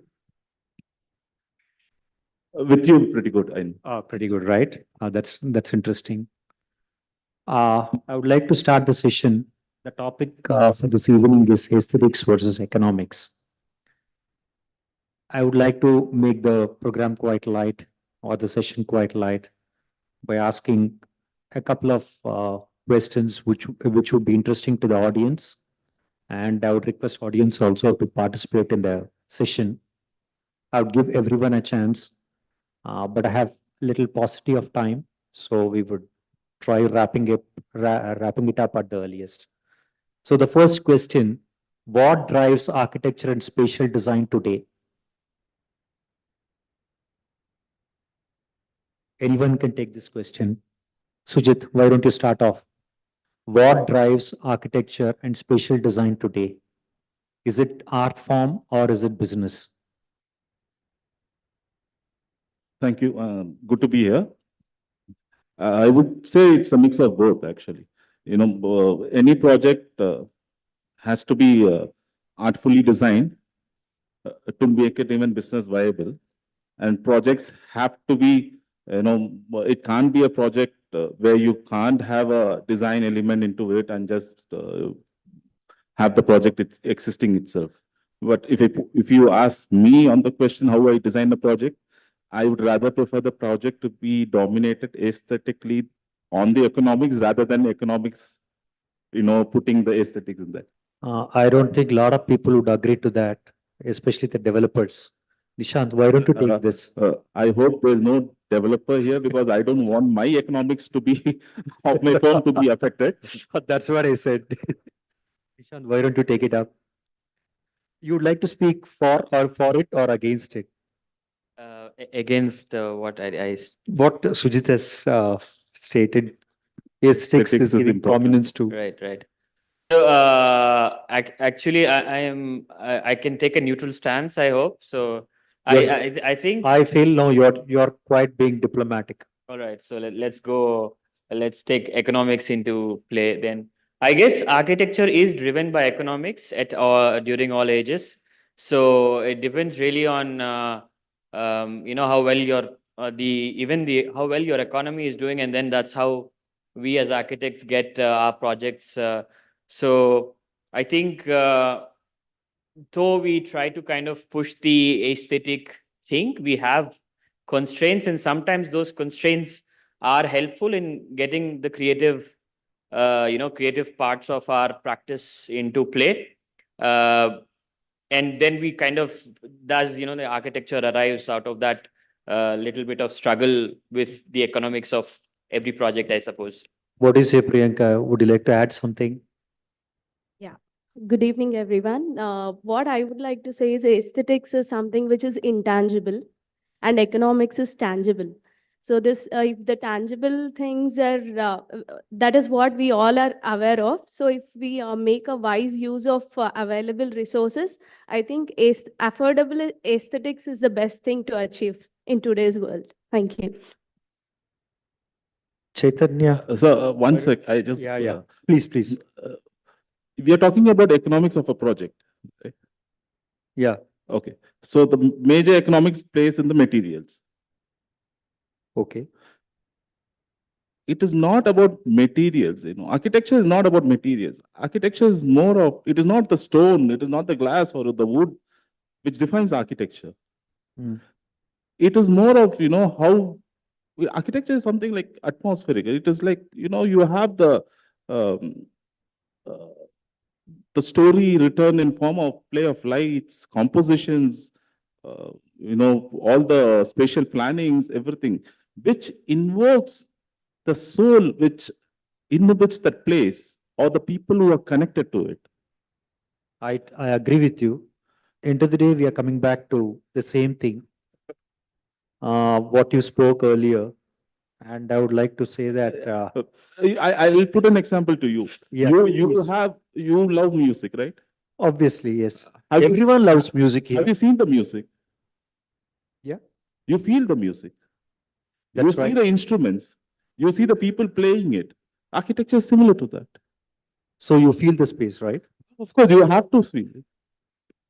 Okay, I mean, I'm just going to comment to what Sujit says. Yes, please. So, I mean, architecture for at least for me, I think is just not just a feeling, but it's also very practical because it also needs to take the super functional needs of putting a roof over the head. And it's also very political because architecture is just not a building, but it's also all the effort that goes into producing that building behind.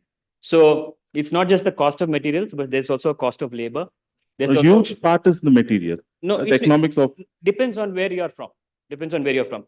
everywhere. If you take the analyze it. Say if you go to Europe, your labor cost is much higher. So they end up using more expensive materials, more manufactured industrial materials. Whereas when we come to India, we still have that, handcrafted labor is still very accessible to us. It depends really on if we are able to use it. And it also depends on the time, I guess, because there is economics of time as well.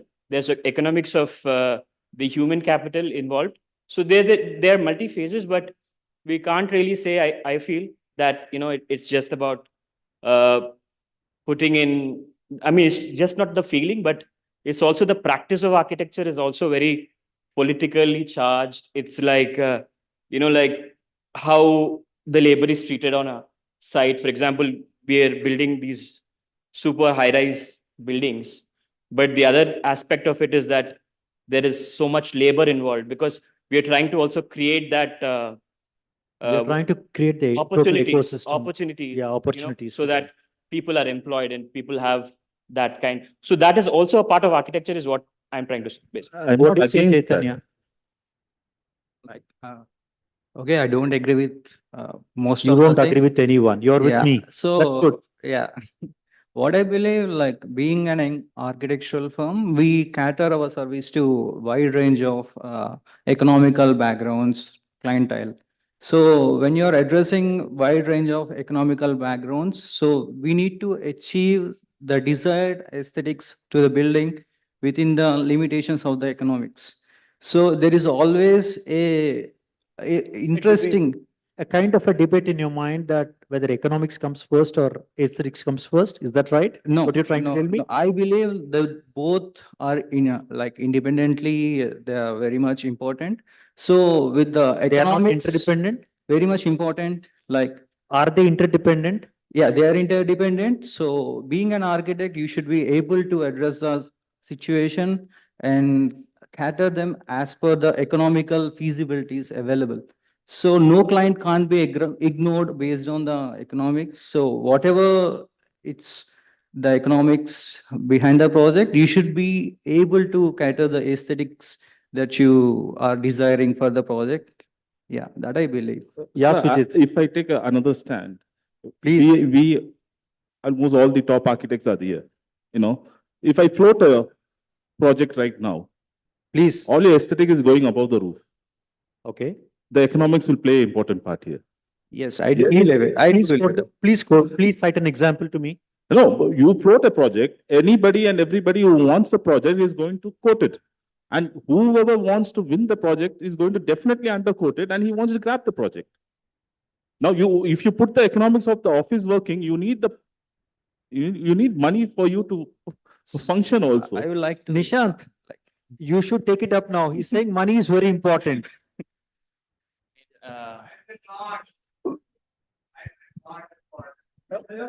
It is important, but at what cost? Yeah, that's a debate is about. Is aesthetics coming versus the economics?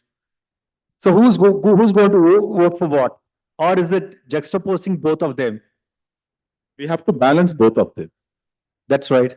Yeah, I mean, I'm sure the thing is going to conclude with, economics and aesthetics are going to have to be balanced. But with what he said, I obviously agree with him that economics does play a super important role. That was the first question by the gentleman from ITP saying that architects don't look at money, they look at passion.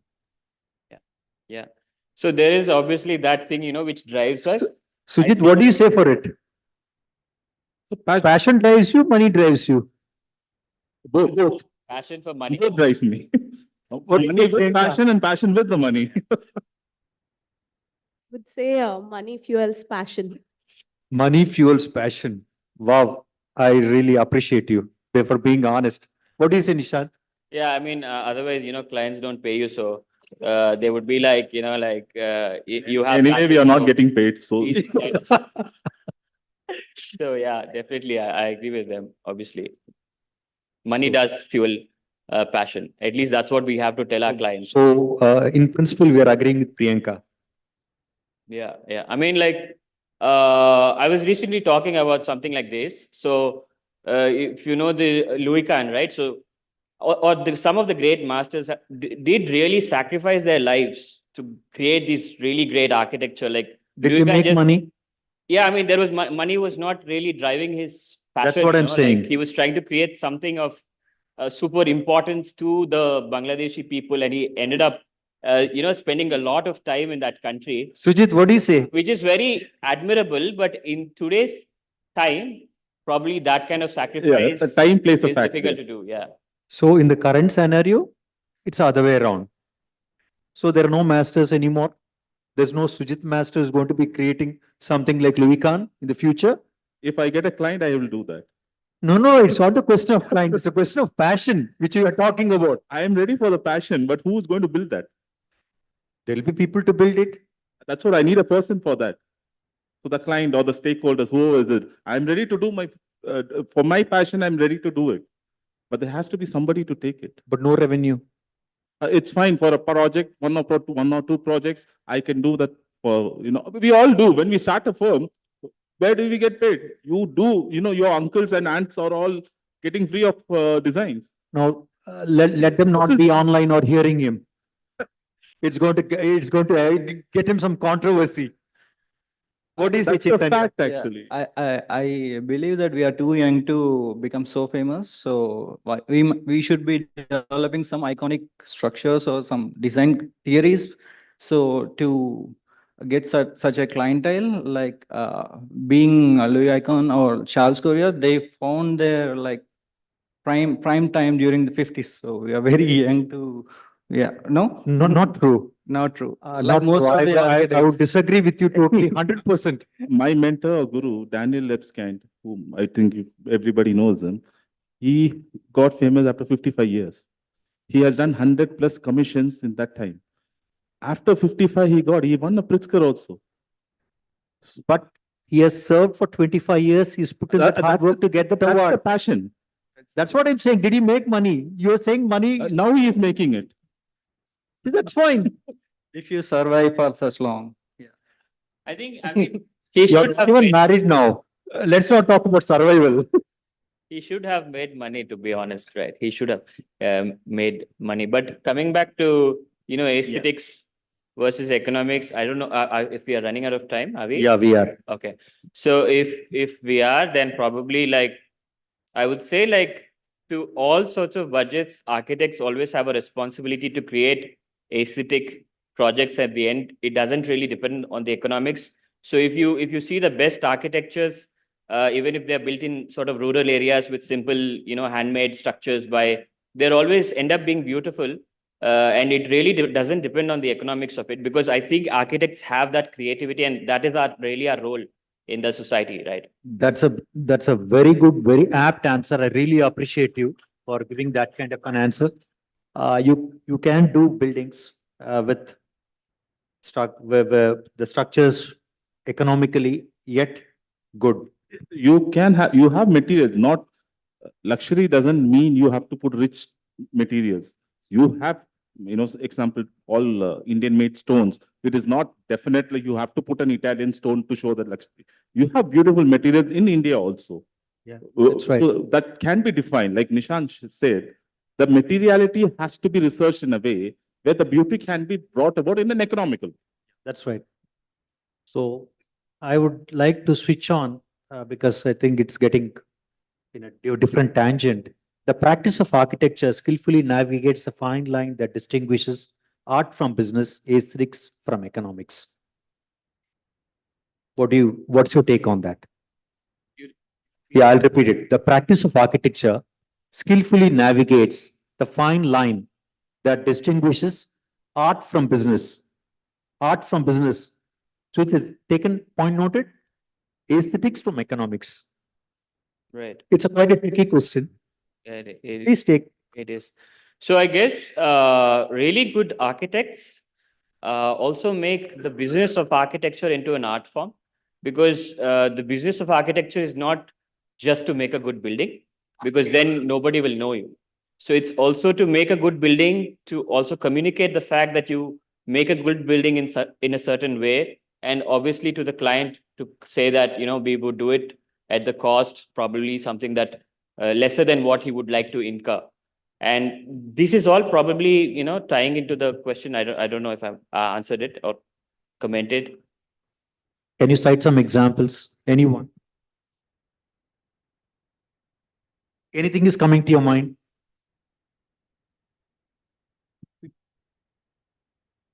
I can remember there's a project where, Isle of Dogs in UK, where it was a very abandoned project and nobody actually wanted to inhabit that space. And the commission was formed and they developed that space, and then the economic collapse happened. And still that project was not viable. And almost like 10 to 12 years later, the economic, grew up. And now that is one of the luxury place that you call. It's called Canary Wharf. Everybody knows that. Yeah. So that actually revived that economy, and the real estate actually is priced up from that. So it does work in that way also. Yeah. That's good. Can I just come? Yeah, please. One more comment. It does. I mean, like when there is a challenge between aesthetics and economics, and you need to kind of convince a client, you could always say that, like by adding that little bit of aesthetic value to your project, it does bring up the value of your project. And at the end, it would bring in more profit, or it would bring in more productivity. If it's an office space, if it's well done, it would bring up your productivity. If it's a hospital, if it's well designed, it would improve your healthcare. I mean, how people would, and again, just an example, the Bilbao Museum, steel was the original facade material, but it so happened that the architects were researching titanium. It was more expensive than steel, but they could use half of it, half of the weight of steel.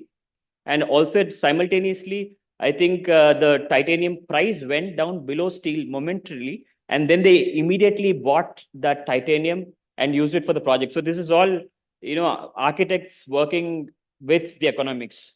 So again, we are coming back to the point of passion. Passion for selecting the materials, passion for, excelling in the work which you have taken up. That's all I can say about the practice of architecture. I would like to add one more example. So when we go to high-tech city, we see a lot of buildings. A lot of Indian architects have designed a lot of glass facades, a lot of buildings. A guy from Switzerland, Mario Boto, he designed TCS building. So this guy came out of somewhere distant land. He started researching on the local context, and he designed such buildings where everything is glass and glittering. This guy came with brick facades. and monolithic structure. So it's not about material like glittery materials which emphasizes the building. It's like the contextual. Is it relating to the space, like what it is defining? So art form is like always contextual. So an architect should be able to find the difference between that. Like, Would you like to add, Priyanka? So I think they have covered all the aspects in that, and I would like to add that it's always it's a to and fro process where we discuss about the budgets and aesthetics, and definitely we can convince our clients by giving, by educating them how beneficial is that value of aesthetics will increase their economical value. Especially if it's a commercial project, then it's very easy to convince. And when it comes to residential projects, it's always a personal opinion which the client has and the taste has. So few clients, they easily get convinced to upgrade themselves or their taste. And a few of them are very rigid. Sometimes there are situations where we even lose interest in educating them as well. So it's very challenging because, I would say it's always economics play a major role in the project. Thank you very much for your valuable insights. I appreciate the entire team of panel. Thank you very much.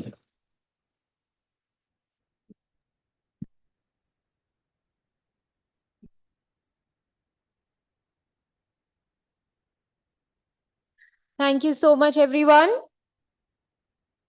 Yeah, that's okay.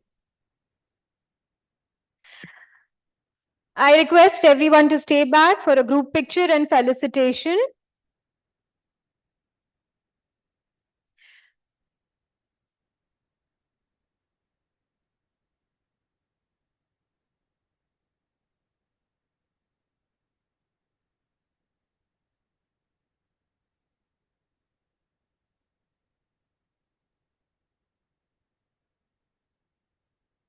Thank you so much. I request everyone to please stay back.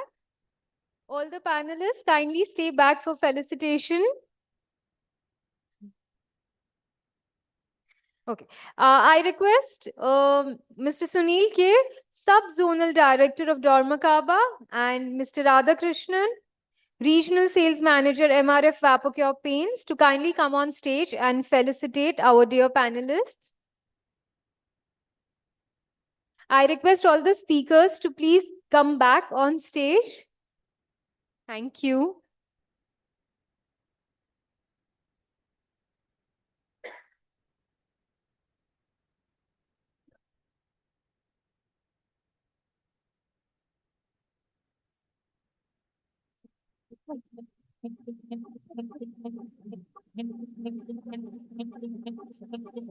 I request architect Chaitanya Puvada, Principal Architect of ARCP Design Studio, to kindly come forward.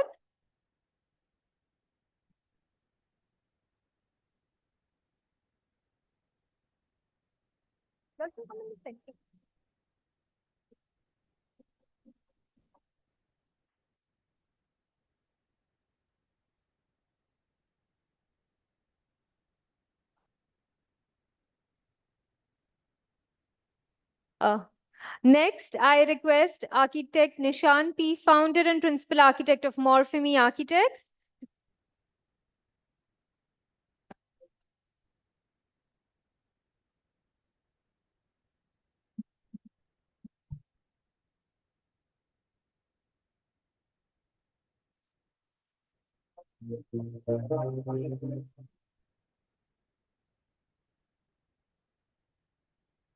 Next, architect Priyanka Gijavda, principal architect, Era Creative Design Studio.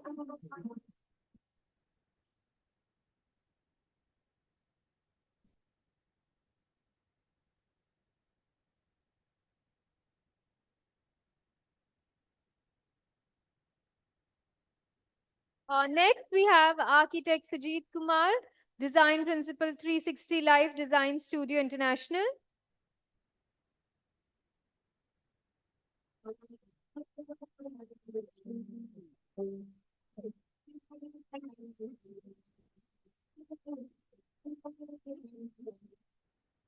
Thank you so much. That was a brilliantly conducted panel discussion. Thank you, Architect Dr. Ramesh, and to all the four panelists. It was really nice, crisp, and very knowledgeable and very entertaining at the same time.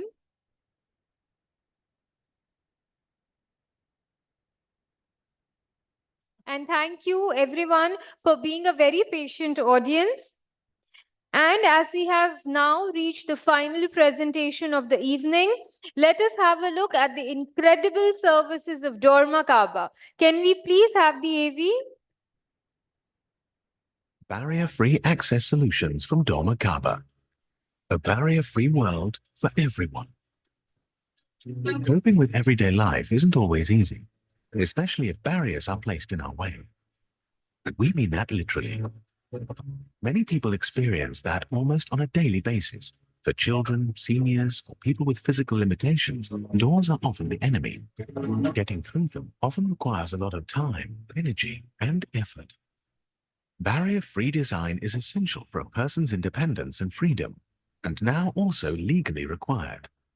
With our products and solutions, we want to create an environment that is friendly, livable, and accessible for everyone. Whether in public buildings or a hospital, in hotels,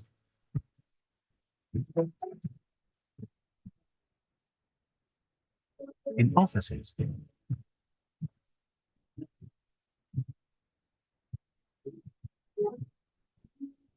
within your own four walls.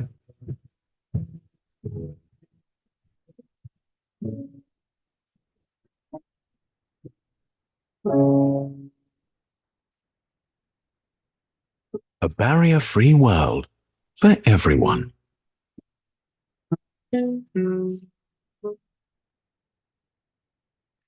That was a very interesting AV. I request Mr. Sudhir Reddy, Manager Architectural Specification, to kindly come on stage and present further about this brand.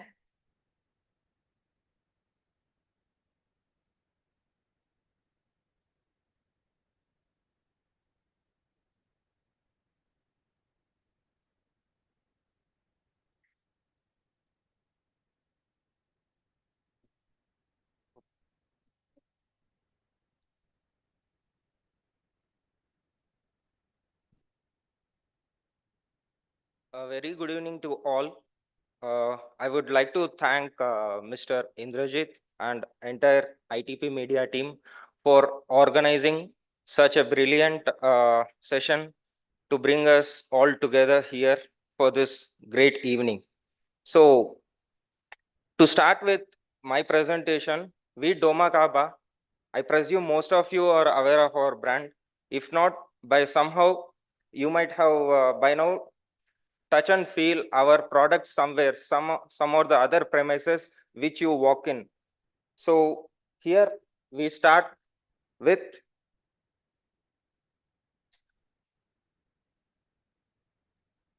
so I would like to show a short video. This is about the journey of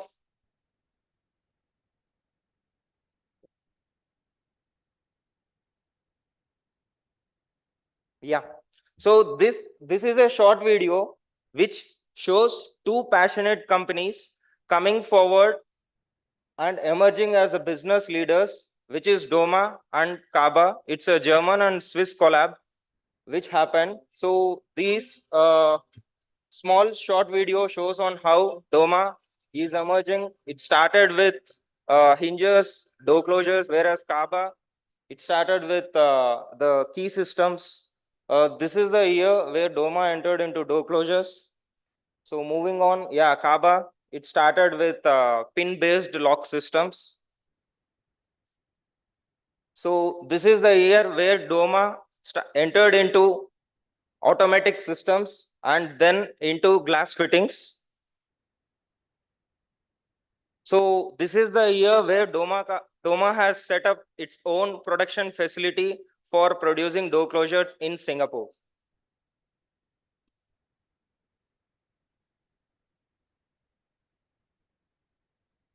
So, and it goes on. The legacy continues for Doma and Kaba. So this is the year where Doma acquired Hape and became world leader in offering mobile partition.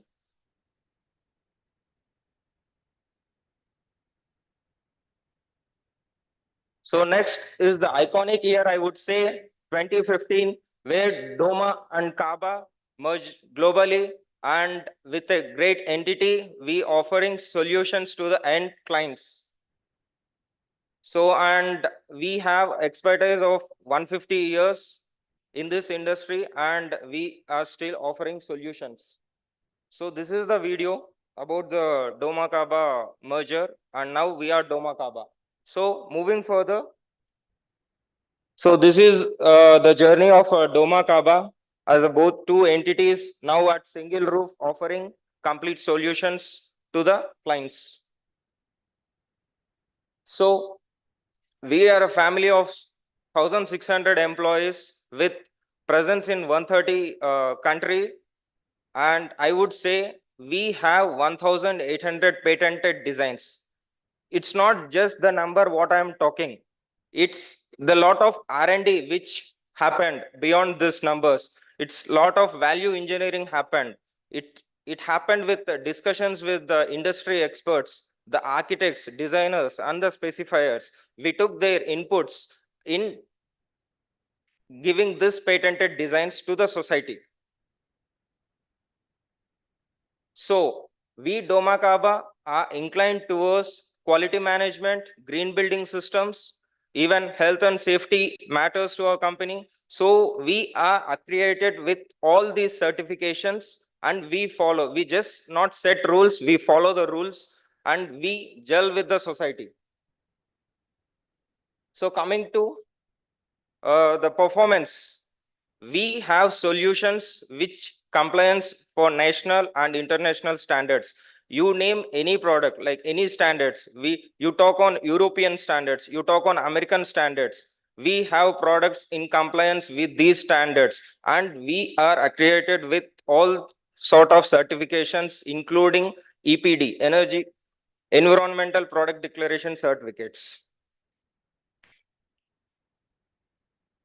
So I would say countries, we have countries first laboratory accredited with NABL, which is for testing our door hardware, and it is open live for architects, clients to see how the quality process happens, and it is in Chennai. So we are 100% on solar energy. Our entire Chennai manufacturing facility is equipped with solar power. So what is Doma Kaba?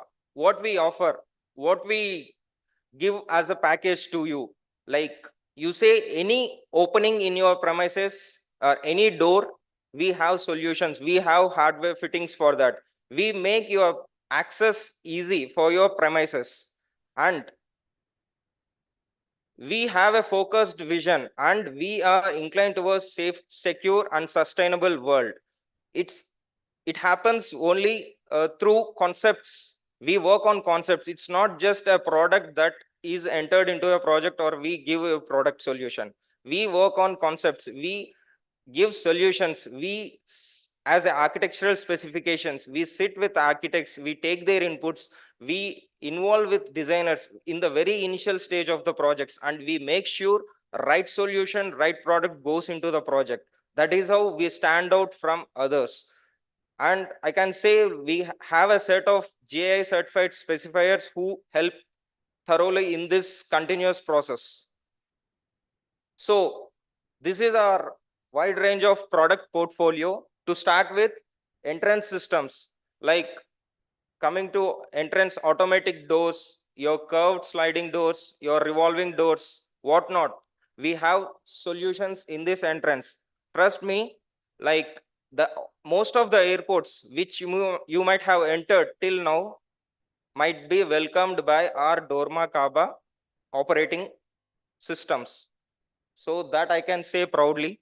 So, and coming to mechanical key systems, we have patented systems. We have very stringent and very rugged systems in mechanical hardware. We have movable wall systems, the space dividers, which gives you space management along with the acoustics. We have key systems, we have patented locks, we have patented keys. It's not only keys, we have key machines, which moves into automobile sector as well.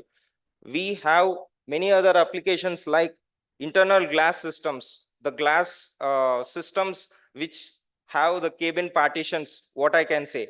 And last but not the least, we have our service support. Like, it's not just we enter in the project and we step out. We have our service team in and around. We have very defined technicians all across the country. So we maintain the sustainability and longevity with the customers. So here, apart from these product portfolio, I want to highlight few solutions that Domakaba is offering to our clients. So the barrier-free application. What is barrier-free? What exactly is? It is an inclusive design concept that is running, and it is a need of the hour. Many standards are talking on this. Like if you take Disabled Act 2016, it talks on free access to the specially challenged or needed people. Your document M talks on the accessibility for this disabled persons. Like, we have solutions.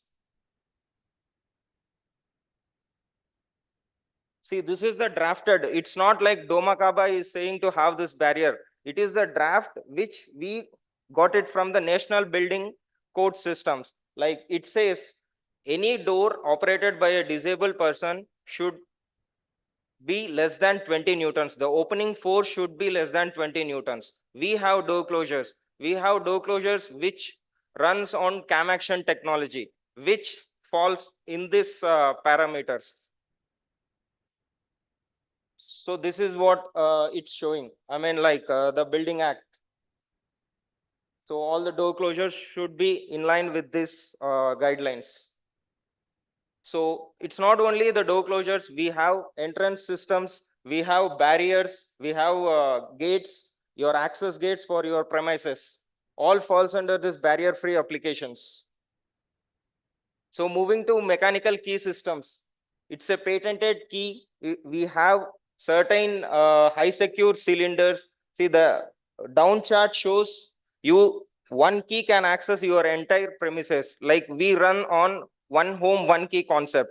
Like, your one key can access entire premises. We have patented designs, we have combinations, we have high secure cylinders. At any point of your if you want to retrofit your home, your mechanical cylinder can be changed to digital.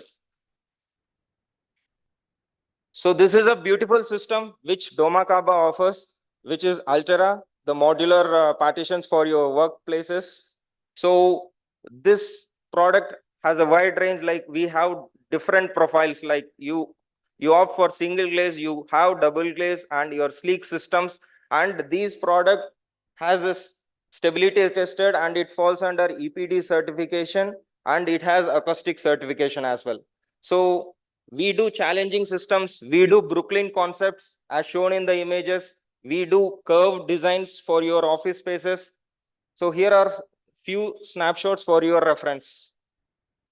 So this is the most intelligent system, what I can say, for making your spaces efficient. This is mobile wall, what we call it as.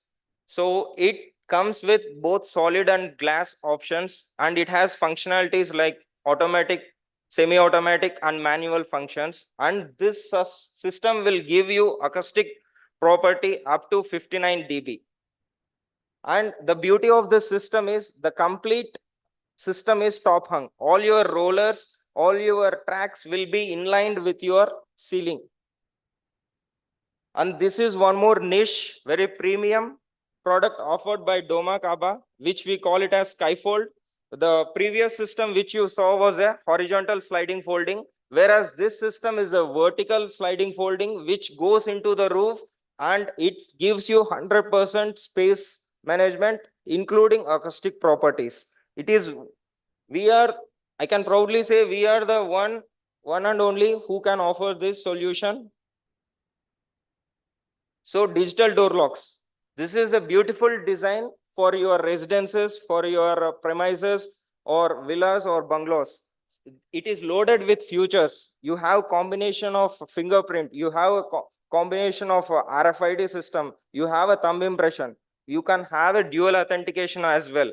And it is loaded with features like OTP function. Like if you want to give access to your neighbors or relatives, you can send a OTP. It acts for one time and he will be inside your premises for that OTP grant. And these are few models, and especially I would say this Grange, what you see, it's a pull handle with access system. It's a beautiful design for your main doors, I can say. So why Domakaba is so expertise in this field? Because we are present in all the sectors. You name any sector, banking, your transportation, airports, your hospitality, hospitals, healthcare, ITs, commercials, retail. We are present everywhere. That's where we stand out from others, having more knowledge in this industry, having lot of solutions drafted. So these are few iconic references across the global, I can say. So these are the projects where I can say why I highlighted these projects is it's not just the products that has been delivered into these projects. It's the concepts, it's the solutions that has been into this project. These projects made us learn a lot of things, a lot of new implementations happened in these projects. That's why we wanted to showcase these projects in front of you. So the airports, yeah, we are present in almost all the airports, and we can proudly say like all the entrance barrier gates are equipped by Domakaba in these airports. And we are working on almost all the Adani airports, and hopefully in coming years we will be equipped with more number of e-gates. So this is the hospitality related clientele which we have. Like you name any client, we have associated with it and we have offered solutions to them. So this is all about Domakaba. Thank you. Thanks once again. Looking forward to see you positively at Domakaba desk with my colleagues. Yeah, thank you.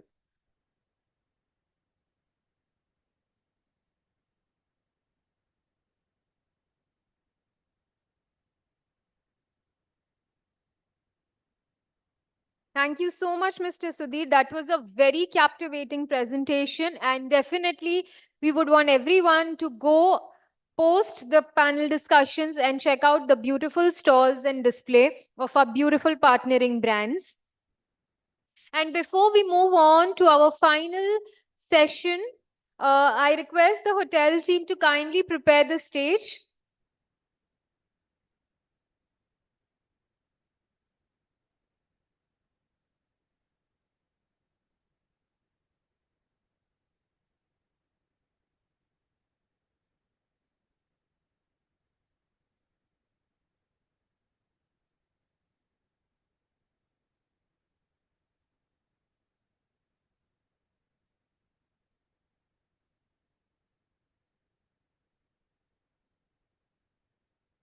I request the hotel team to please prepare the stage.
And finally, the next session of the evening, which is the much awaited Doyens panel discussion, one we have been waiting for with bated breath.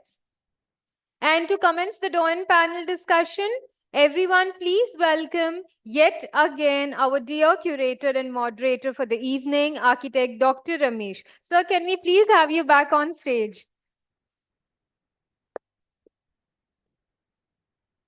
Welcome back, sir. I request you to kindly invite our panelists and kick off the debate. Good evening once again. I have a very interesting suggestion. Along with Doyens, why not we involve at least two guys from the next gen? So the debate would be slightly more interesting and spicy. So this was my suggestion and loud thinking. And with the involvement of audience also, I think the grand finale would be pretty good. This is my opinion. And hence I would start the evening by calling my dear friend, Mr. Pavan, who has done from Clark Royd Wrights. He has done his master's from UK and he runs his practice for the last 2 decades.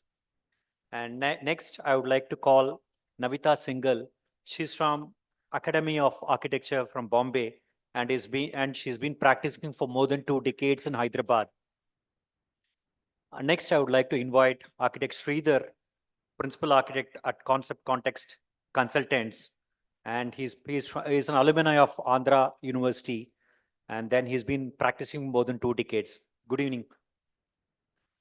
One gentleman, I think he doesn't need any introduction, who's well known among all the people, is Mr. Architect Sri V. Ramohan Garu, who's done his master's in environmental design, who's done his master's from project management, who's working for Department of Atomic Energy, Government of India, quite a well-renowned person in the fraternity. From the next gen architects, I would like to call Sujit and Nishant to spice up the event. Architect Nishant, please. Dinner would start a bit late. Nishant, come in.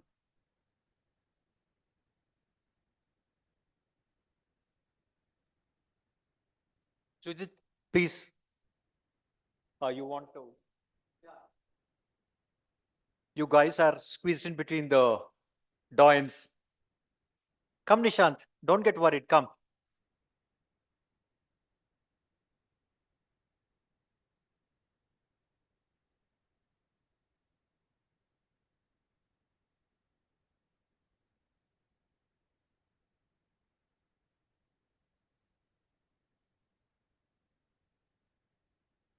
Once again, a warm welcome to all the panelists here.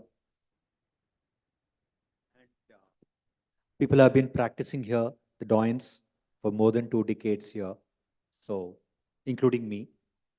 So I would like to start the debate with my dear friend Pawan. How can architects incorporate environmental consciousness into the design while still meeting economic constraints? Can you repeat again, please? I think I've been fast. Yeah.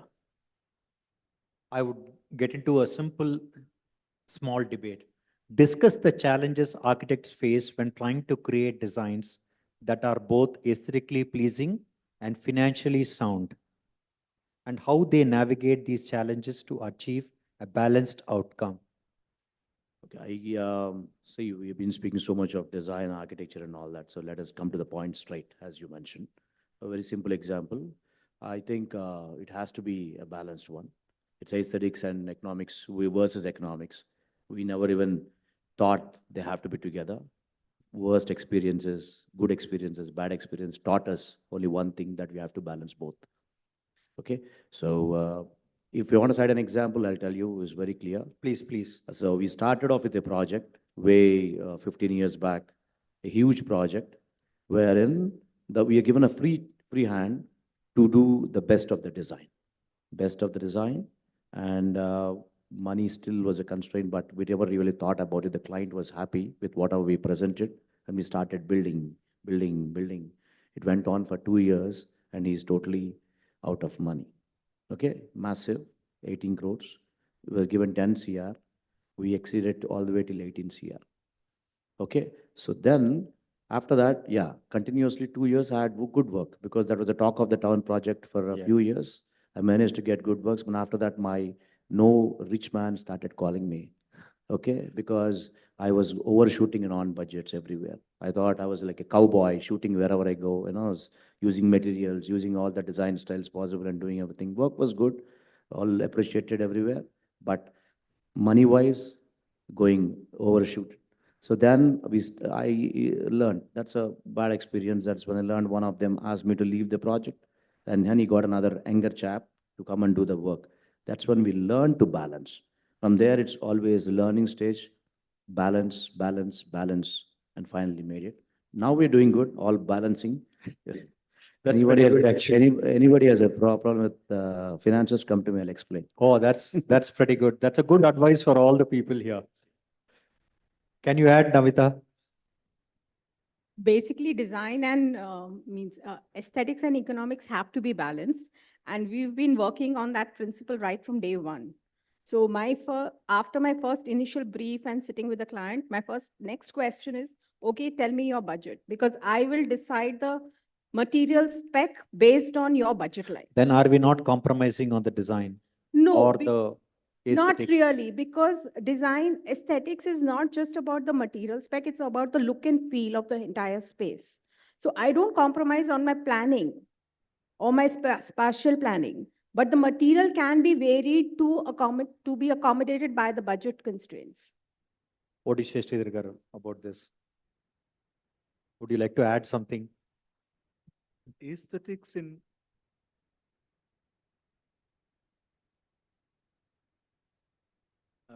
when it comes to aesthetics, aesthetics can be holistic and cosmetic. So the idea of incorporating the holistic aesthetics in the building, in the spaces what we create, it doesn't cost much, what I feel. In the spatial planning itself, we can evolve the things, and we can really add a lot of, naturally aesthetics into the building. When it comes to cosmetics, that's where the budget goes here and there. So,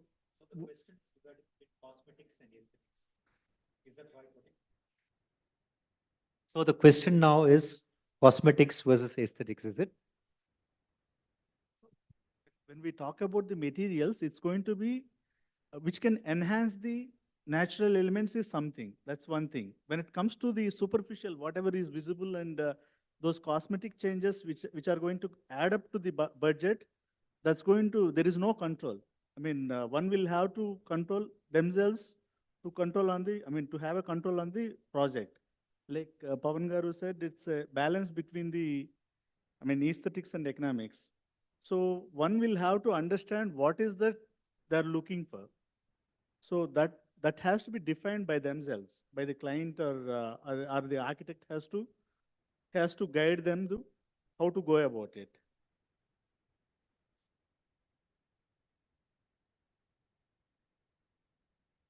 Yeah, I take a different stand slightly. One thing what I can tell is we have got some fundamental definitions in the field of architecture. See, basically, I think everybody agrees with me. Any art, as it is going close to the nature, that will be more appreciated by everyone. And the most beautiful things are not necessarily to be costing more. See, there are two things. One is acceptability, second is appreciation. Acceptability comes only through economics. Appreciation comes only through aesthetics. So how best we can balance both the things, there lies the talent of an architect. That's what I can say. Nishant would like to add. Okay, surely, Sujit. We'll rephrase this question, this aesthetics and economics. Okay. Let's put it as form follows function or form follows finance. Okay, please move ahead. That has That's to be interesting, the- Pavan, now. It's taking a detour. Form follows function or form follows finance? For me, this is little poetic. Okay. They're good to hear, but practice-wise, it's the first thing what I said, and that's the only one which I follow. Okay. Nishant, Anybody else want to take would you over? like to add as a next gen? What's your opinion about this? No, I think all the seniors here have really nailed it. All their statements, I think, completely stand true. I don't have anything else that No. can add of value. You can't give it up so easily. So, I think, yeah, I mean, what I could probably like try to sum up, right? So there is balance. We to find between aesthetics and economics, and as Mr. Ramon was saying that anything that is closer to nature is more beautiful and pleasing. So obviously you don't really need to add cosmetics to the architecture and to kind of it need not be very beautiful just by adding cosmetic value. So if you imagine a building to be a simple cube, maybe it's just a roof with 4 columns. You can do those 4 columns in any material, and as long as you get the proportion right, it's always going to look beautiful. It doesn't really depend if you're going to do that material with, say, like Italian marble, or if you do it with a local stone. I still feel if you get the proportion right, it's going to be looking aesthetic. Sir, would you like to add? Yeah, it's only, see, generally, any architect, what he does is, truly speaking, he doesn't do anything, something different or something innovative and all. They try to only make the replicas of nature unknowingly. See, like, for example, I quote very few things. You take Le Corbusier. Everybody was seeing the things and they were seeing the beauty, but only he had defined it. What is the beauty? See, that's why we remember him and cherish his works even today. So in that way, see, for example, whenever I used to go to some students' class, I used to ask them, did you come to architecture by chance or by choice? So it was very difficult for them to answer us instantly. So in the similar way, what happens is, certain professions, no, they're more attached to the passion.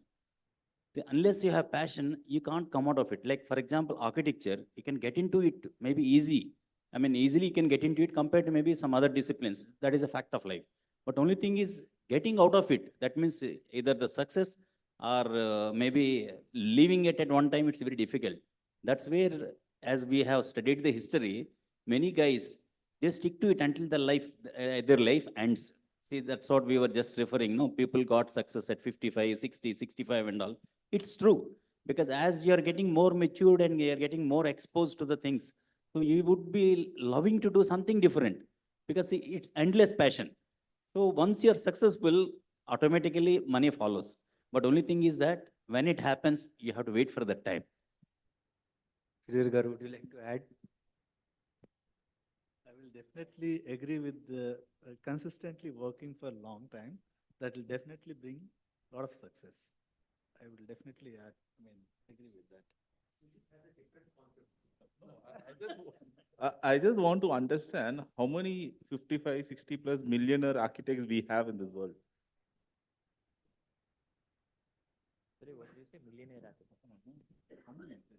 You compare the ratios. If I go by what sirs have told, we have to cry. So the passion.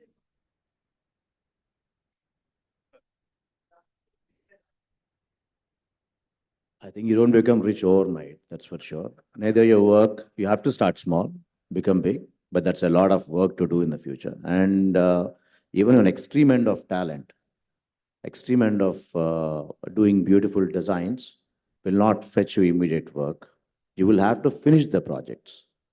Okay, you can become overnight famous, or you can do such kind of award-winning works, but again, that you will have to mass up. You will have to get a lot more clients. For you to actually become famous, or for you to actually to be a bigger architect, is the volume of the work, obviously, and that takes time. What do you say, Sujit? No comments. He's being diplomatic this time. No, you put us in a tight spot. Anyone in the audience would like to take this? Anyone would like to share their view on this? Because you have seniors here, you have youngs, next gen guys who are going to have a forecast for the future. Anyone would like to take this? Please, please. I wanted you actually.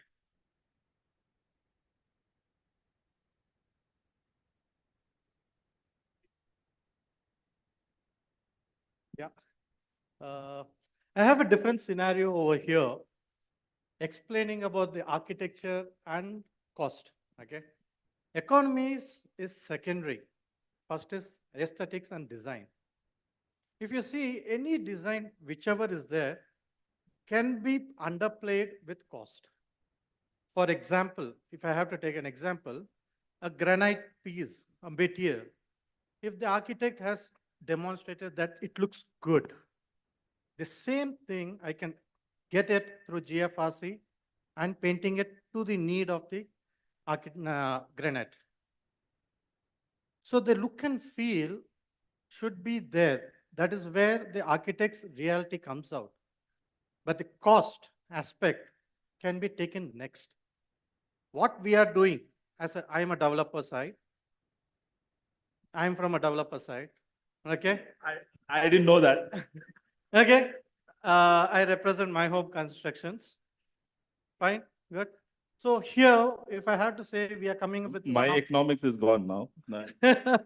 Let me tell you here. One simple example is one of the project which we are handling right now.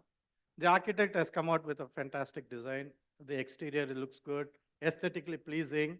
Okay. And it's a glass envelope. But one thing which we are working as a developer is, I have 3 vendors supplying the same glass. The architect has specified me, these are the requirements for the SSGC, VLT, or internal reflection or external reflections. Okay. He has given me the specifications. I'm discussing with Saint-Gobain, I'm discussing with Guardian, and discussing with CS EcoGlass from Malaysia. And just only one thing which I'm trying to bring down here is the cost. But eventually retaining the aesthetics, the requirement of an architect who has given me a design. Okay? Yes, of course, we have to. Then what does an architect has to do? Architect is one who has visualized what the intent of a developer wants. May I speak, sir? Yes, please, sir. See, architecture is basically the expression of the inner feeling. It may be a community, it may be a society, it may be a tradition, whatever it is. Yes. See, that's where we call vernacular architecture. Why vernacular architecture? Whatever is available there, whether you call in terms of resources, in terms of material, or maybe skills, everything it reflects.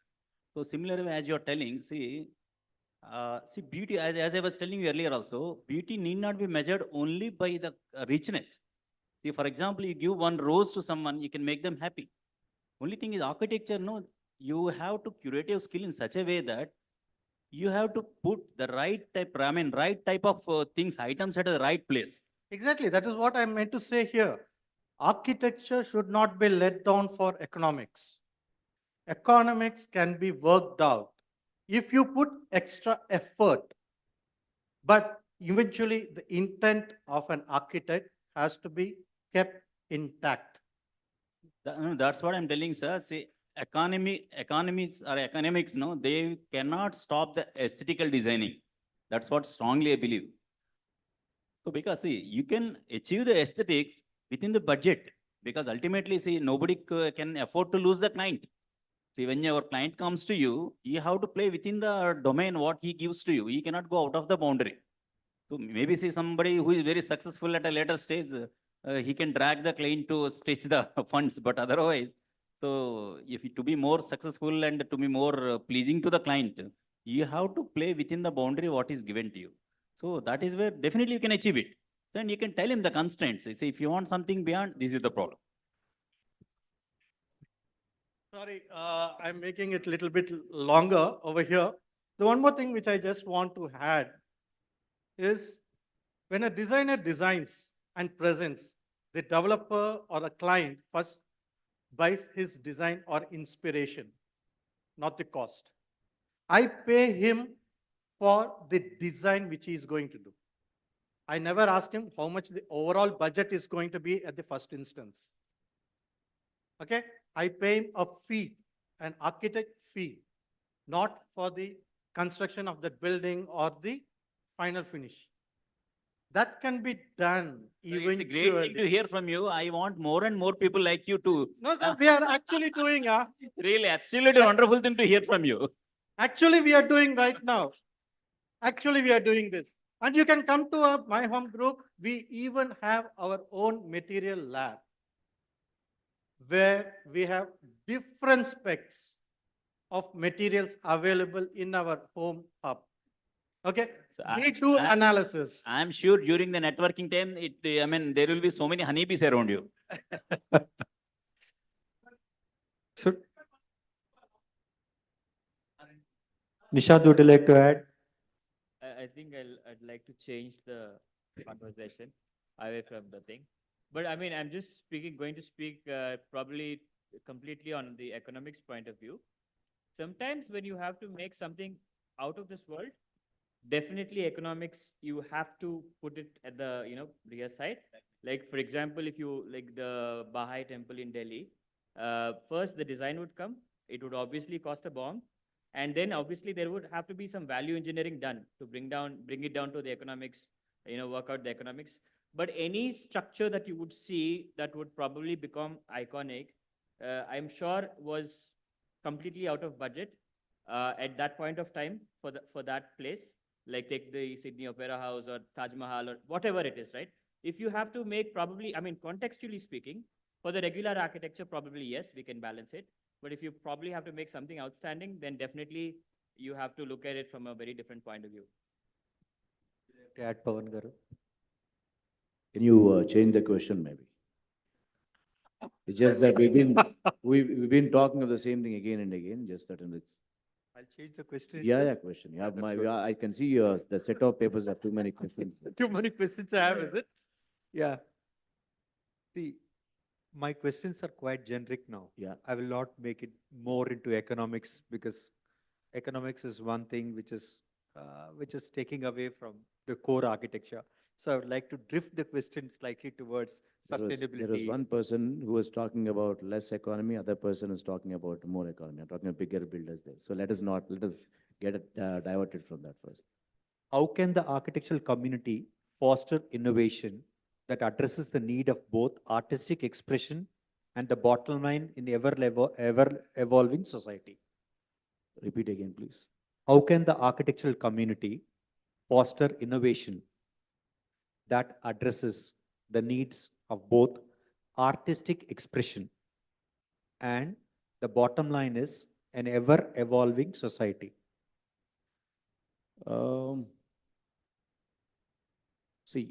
Sustainable societies, number one. Okay. Yeah. Artistic, when you talk about, is comes design there. Okay. And contradictory to this thing is the huge builder setup, what they're going to come up. Exactly, that's Okay? right. Because why I'll give you this context is, I see a huge tower, probably in Gachibowli, where it is 46th floor, and I see a next building to that, which is only 6 floors. See, That's a contextual. Again, a simple example. I know a huge developer who has done a big project in the center of the city. It's got 2,500 occupants, and you need to wait half an hour to occupy your lifts. Okay? So there's no sustainability there, to be very frank. He just put people there together. Then after that, he has a huge courtyard space, which is totally aesthetically beautifully done, but nobody can use a single inch of that space. Okay? So people come down, they come on the weekends or evenings, and they come down, you see that they're sitting in small groups, but not the whole set of people can be accommodated in that area, and eventually they're forced to get out of the community to some other place or occupy their bedrooms and halls. Okay, so I'm sure this is just an example, there's artistic, there's aesthetic, but yet it's not sustainable enough. What drives architecture and spatial design today? As an architect, what do you feel?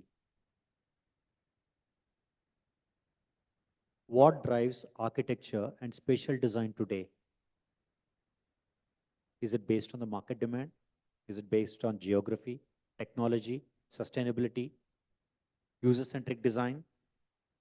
Prestige in driving all it is taking away the flair of architecture. See, there is a word called optimization. So that is catching up the society today, because that will be catching the economics, that will be catching the aesthetics, that will be catching the functional needs, everything. How best you can optimize. Like, for example, I'll tell you, you go to Bombay, the most commercial city of India. You go to hotel, check-in, you see everything. It will be just intact. For example, you go to the suite, you take a washroom. Otherwise, even you can take the bedroom. So everything, not 1 inch less or 1 inch more. That's how they do it, because they're forced to do it. So obviously, space and aesthetics, or maybe space and economics, all are interconnected.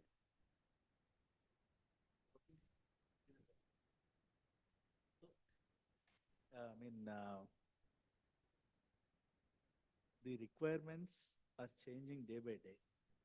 The people are getting used to, new technology and the automation and all that stuff.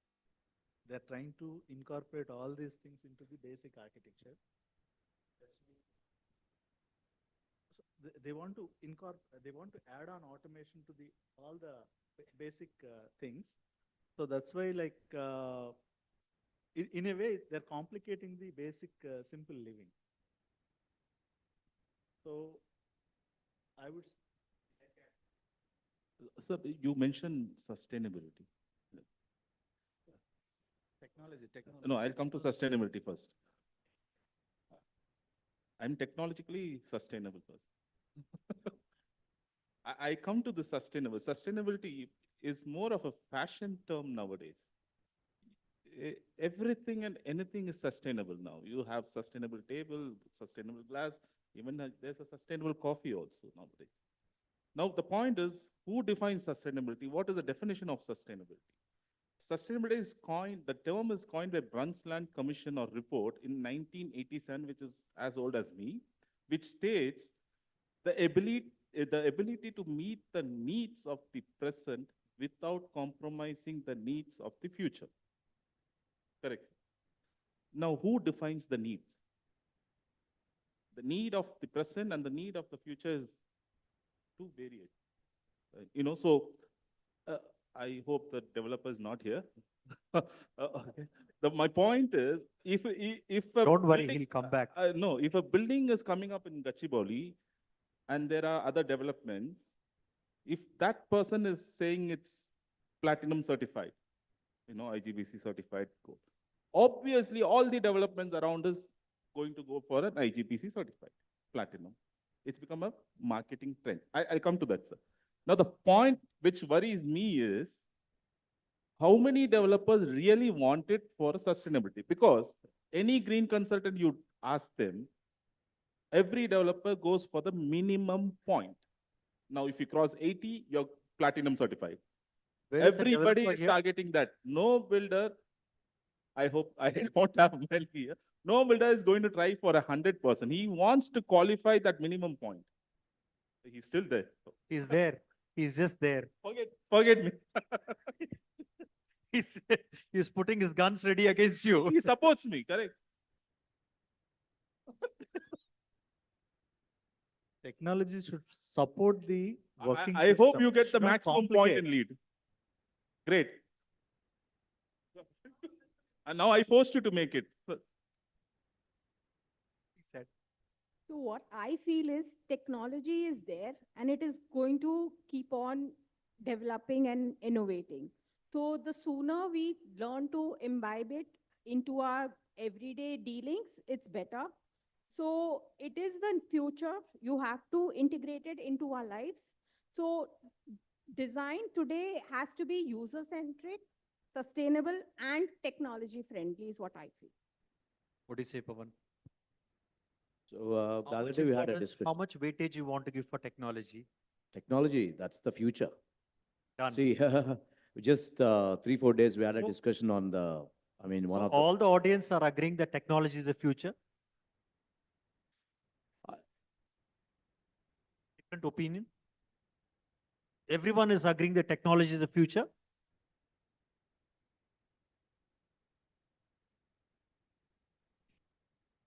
One thing I would like to say, there is again another term called post-occupancy evaluation. So in the urban designing, whoever is connected to urban designing in the academics or maybe in the present practice, you all agree with me. See, what we foresee today, that will not be the fact tomorrow. So now whatever the technology is today, it is facilitating you to some extent, but you cannot decide the future based on the present day technology. Same thing as our friend is telling, sustainability. You cannot totally predict what is better for tomorrow. See, when the things were made today, I mean yesterday, they were very good that time, but today we find some faults. So like the one of the examples I can tell, Chandigarh, it was well appreciated and it was applauded well. And later people came to know, no, that is not fitting to the present day world. So like that, we cannot decide anything, see, because it is all dynamic. You call it technology or call it design, you call it the needs of the people, or you call that status of living, a standard of living, everything changes. So you can predict only to some extent, not beyond. See, that is why even the master planning of any city, they just quote, it is for so many years ahead. It's not forever, not for lifetime. So similar way, everything is interrelated. So you cannot decide and you cannot predict what is going to be tomorrow. Please, sir. Yeah. Yeah, when it comes to the technology, sustainability, all these things, it's all about, we can theorize many things, but the whole thing is about yardstick. Okay, there is only a question of yardstick.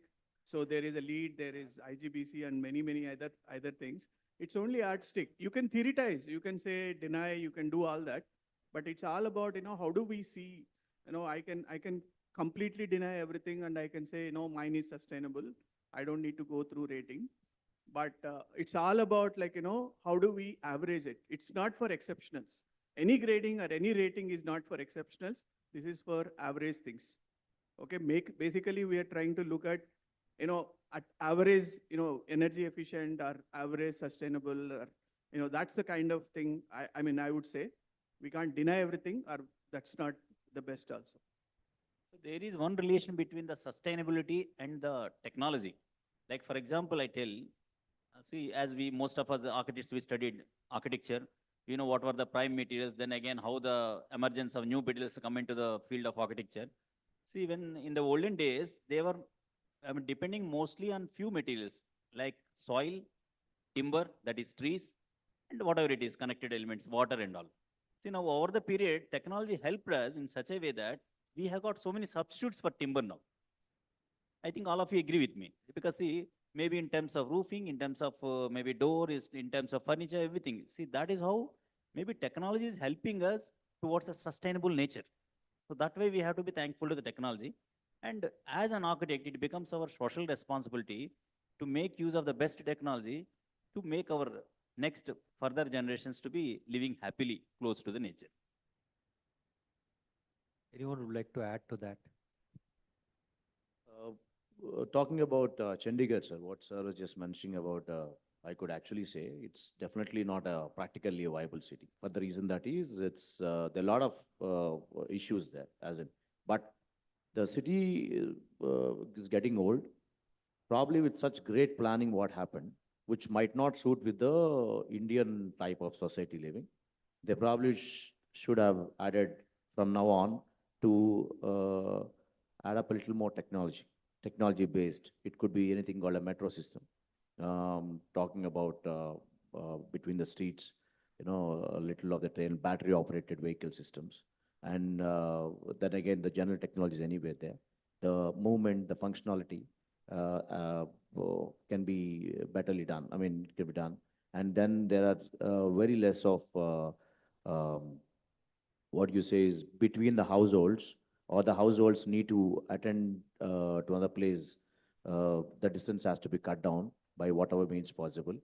There are a lot of things I've not thought about, but cities, that kind of a thing can be redeveloped with like adding of this technology. Would you like to add something, Nishant?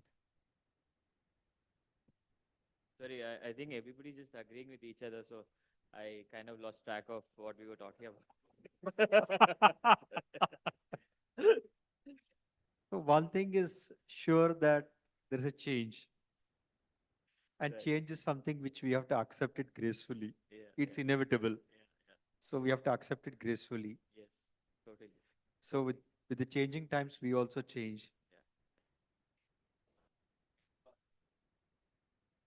This is something which I would like to say. There is a report on from Mercer. They have done the livable cities with several parameters. But on that context, I would say Hyderabad is the most livable city in the country. And I would appreciate all the architects who have worked in Hyderabad for making the city a better city to live in compared to Bangalore, compared to Bombay, compared to Delhi, and all the other cities in the world. So a big round of applause to all the architects practicing in Hyderabad. To answer your question, now because first applause is very important for me. First, I should make people happy. Regarding the development, I have a split opinion about it. When you look at the impact assessment of the city, I feel it is not designed, or if you look at the inorganic growth in certain pockets, there are several parameters which needs to be considered, like density of population per square kilometer, and the water resources, the sewage treatment. I don't think it has been really thought of or planned. I want people to add to this because that was one of my subjects which I have done about 25 years back in UK. That's a futuristic city when you design. What is the impact assessments which needs to be considered, starting from the population growth till the last mile, we call it.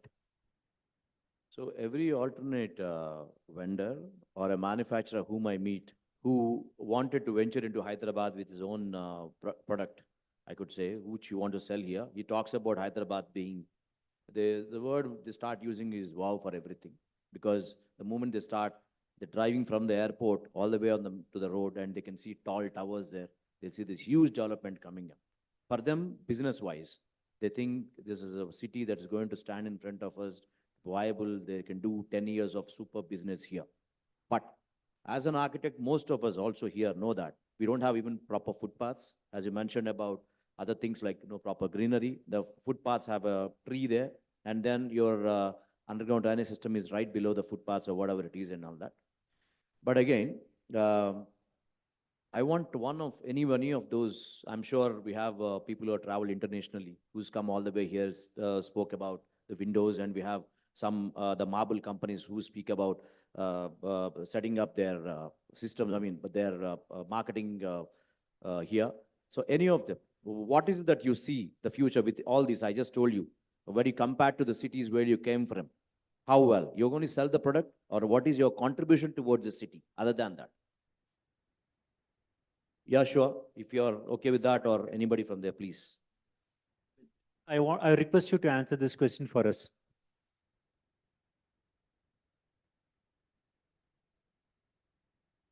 the end of the day, it's difficult, of course, because we have just a single part of the complete story. But when I travel the cities, and I travel a lot in cities, it's all about the infrastructure first.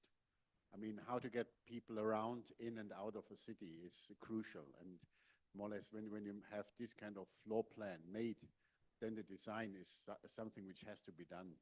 I was just recently in China. I was not in China 12 years ago. I was in Shanghai.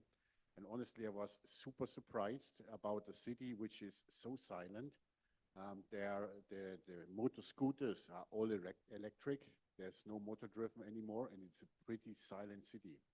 So there has happened something. I have not imagined that this could happen 12 years ago, and it was done. I was 15 years ago last time in Hyderabad, and I was impressed when I was coming out of the airplane and into the car. Continue. Infrastructure is the key, and the rest will come. Sir, sorry for this, but our developer friend spoke about He will invest into it. He will buy in. I'm pretty sure. But That's a good statement. He mentioned about using 3 companies, wherein he spoke about a little on sustainable materials. that's right. But again, your product, which you just mentioned, is a high-end product. That's because of the sleek system, or it's supposed to be only for the luxury segment. Is it for the luxury segment? We never tell it luxury segment.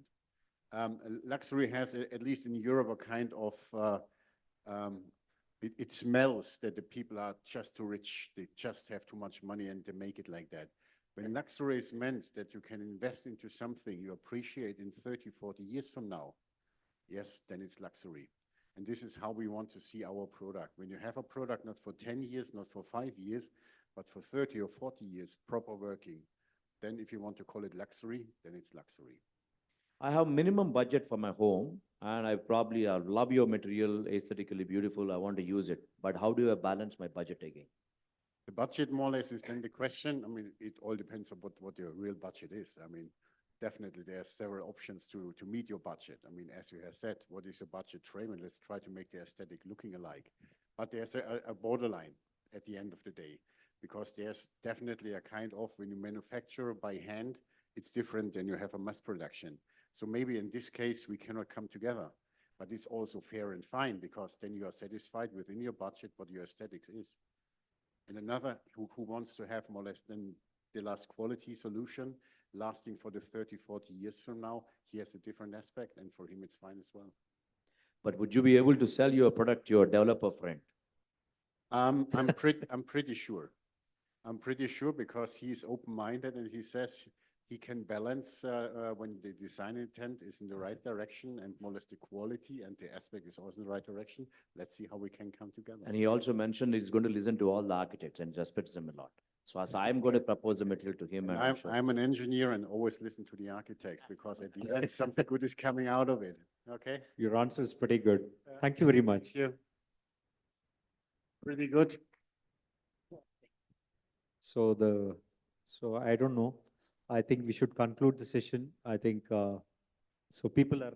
Oh no, some question? Yeah, please. I have a question here. Yeah, please. Okay. So I represented Nexion over there. First, I really want to congratulate Hyderabad, because, working in a premium segment since last 8 years, I found that Mumbai and Hyderabad are the early adopters of technology. This is what I have experienced in last 10 years when we brought such surfaces. Now, I want to ask you people, how do you feel when your specifications are getting diluted? Because you are the visionaries. You know what you are designing. You can visualize without application. How do you feel when it gets diluted? I'm passing the question.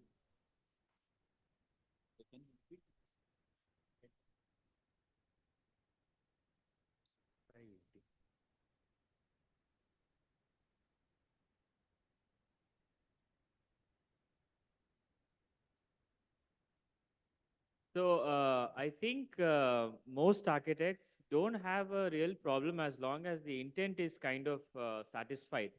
So if we sort of say, for example, suggest a tile with a certain amount of features and specifications, if they're able to put in a similar tile with maybe at a lower cost, we don't really have a problem as long as it is satisfying the look of it and also the functionality perspective. At least that's what is from my perspective. If anybody else. Sir, I would like to quote one example here. Okay, I don't know whether anybody is there from the false ceiling industry, especially aluminum false ceiling. See, I work for Government of India, no, so that's why I can tell this example. Aluminum false ceiling, see, until the recent past, it was the trend. So nowadays, most of the people, they are not going for it. There were two brands, very, very well-known brands. I think all of you must be aware. One is Super Seal, other one is Luxlan. So every fellow says that, okay, why not you quote only my product name? So we are not supposed to do, because we have to say that some product, even if we write also, are equivalent. That is a mandatory term we have to use in the specification. But when it comes to that, I always used to debate with my specification section. We have a separate section that's called quantity section. They do tendering and specification, all these things. They take the input from us. See, that Super Seal, it was never equivalent to Luxlan. Luxlan quality is much, much higher compared to Super Seal. But when the contractor chooses, he will be choosing the Super Seal only. He will not go for Luxlan. So then you tell me who is diluting the specification, then whether it is the company's interest or maybe client's interest or maybe architect's interest. Now the question is back to you, sir. You tell me, what do you mean by actually diluting the specification? So this is a very interesting, discussion, or like you said, because what I feel that you visualize something. It is not just specific to my industry or my company. No, I'm not talking in with that perspective. I'm saying like there are a lot of options available for every sector. Okay, and you as a designer understand a lot of things which we as a say him as a developer or we as an end user may not understand that. For instance, if you're doing a project, say outside India, you follow certain parameters and you follow the same parameters and accordingly you design a building. But when you as an architect is designing similar sort of building in India, we don't follow the same parameters. It's not just because of the government regulation, but in general. Why is it so also? Sir, I tell you another example. In 2016, I went abroad. I went to US. Okay. A very, very simple example that relates to our real life in India also. See, when I buy a shoe there, I don't mind the cost. Because what we want is, I want to have the best thing. But at what price you are taking that? When you come back to India, for example, those days 7,000 rupees or something I spent after discount for the shoe. The same 7,000, am I ready to spend here? No. Same thing with the education. You say that some international school, they are giving the best. Okay. But you have to compare both the worlds. When you are comparing the quality, it comes at a higher price. So similar way, we see other side of it, I'll tell you. For example, as an architect, any professional, they all agree with me. We want to give the best one product with the specification what is apt to that requirement. So when it comes to market scenario, what happens is, what I want is, I am very clear. I want some material with this specification. So, but when there are, there is a competition between some 4 companies, definitely I would like to benefit my client. Because if he's getting the same material for the same of the same specification at a cheaper rate, why I should go for another company which is selling it at a higher rate? See, that happens only in the beginning. Like for example, ACP cladding, when it came to India, only imported brands were there existing. But today that is not the case. So as they are getting Indianized, so we are getting at a competitive price. See, whenever there is a competition, quality comes automatically. See, that is what the globalization meant. Even within India also, competition will be there. So it's not the diluting, it's only competitiveness. That's what I believe. Who is diluting? First, the question is, who is diluting? Is it based on the costing? I mean, if the client is looking for a better price, is he diluting the specification? Yeah, mostly, if I No, say it so. can't be. It can't be dilution. It can't be diluting the specification. Why I'm It is saying the. so? Yeah. It is working on the budgetaries, right? I remember working in a hotel, working for a hotel, not for my product again, because I'm not specific for my product. I'll finish after this statement. The designer was designing a hotel for Hyatt, and all the specifications were diluted. At the end of the day, the designer gave it up to developer. Sorry, I'm not taking this project anymore. I will tell you one thing. I'll tell you what I know about tile industry. No.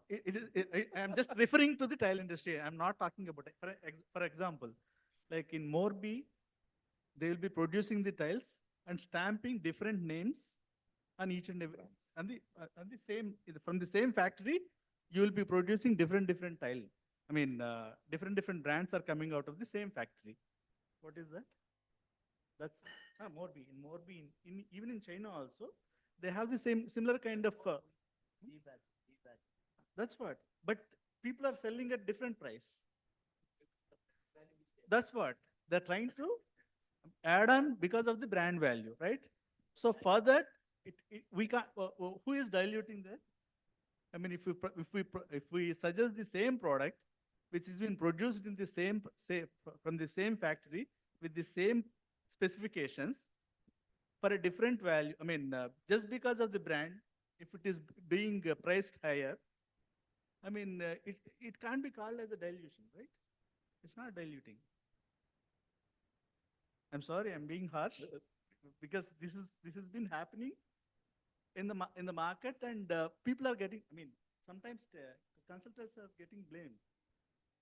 On a lighter note, I request that whatever specifications or details you put, please keep it simplified so it's easy to understand. And please don't give us multiple options. You know, it is something like I buy iPhone today, 10, tomorrow you are launching iPhone 11. So you're putting him in a tight spot, which is the product I have to go. You know, you keep changing products with minor specifications and you confuse the market.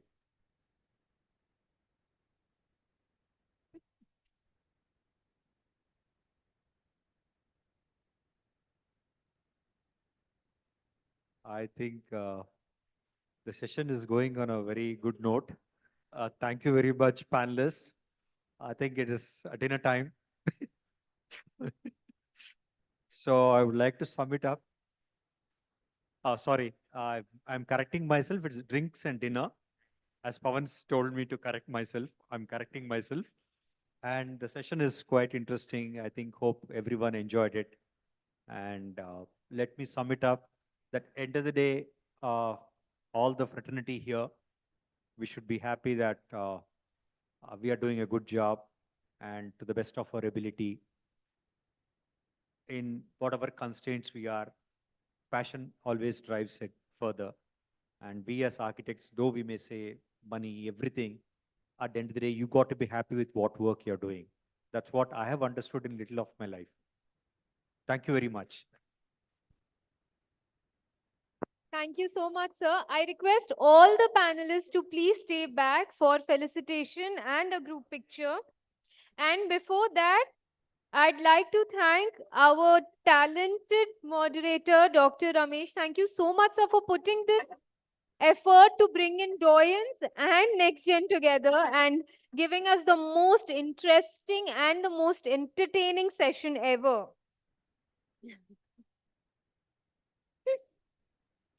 It's our pleasure.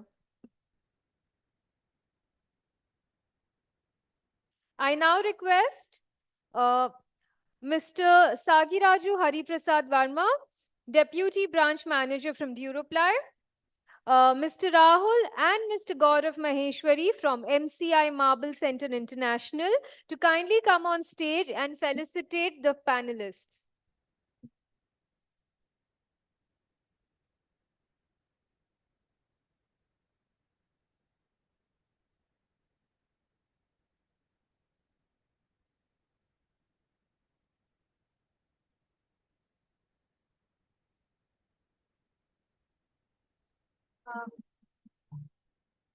Do we have Mr. Sagiraju Hariprasad on stage, please?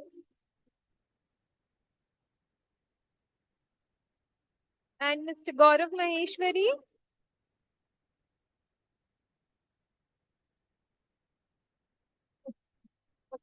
So to begin with, I request architect Anuposu Sridhar, Principal Architect from Seacon Architects, to please come forward.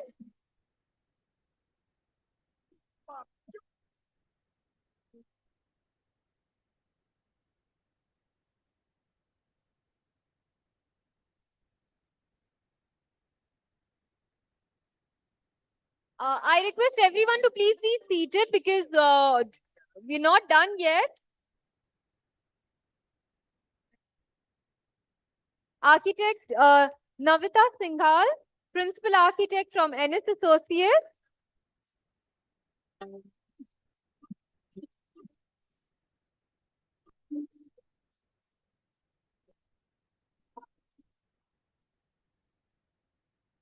Architect Pavan Surya Devra, founder, Clark Lloyd Architect.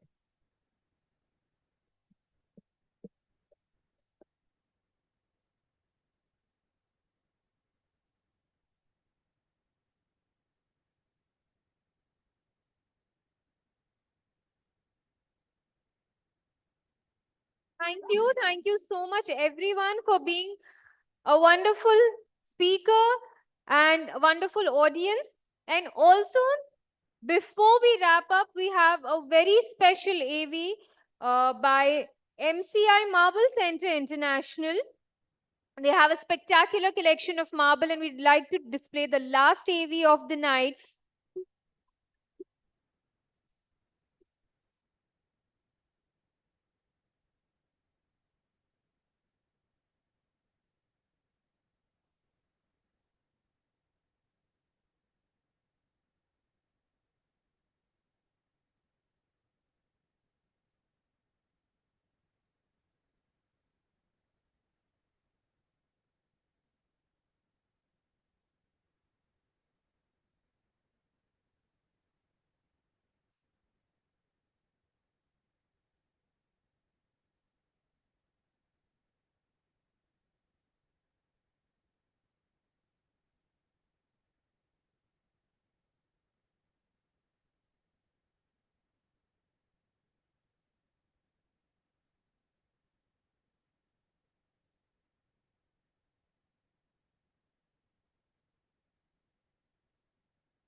That was an amazing AV by MCI, Marble Center International.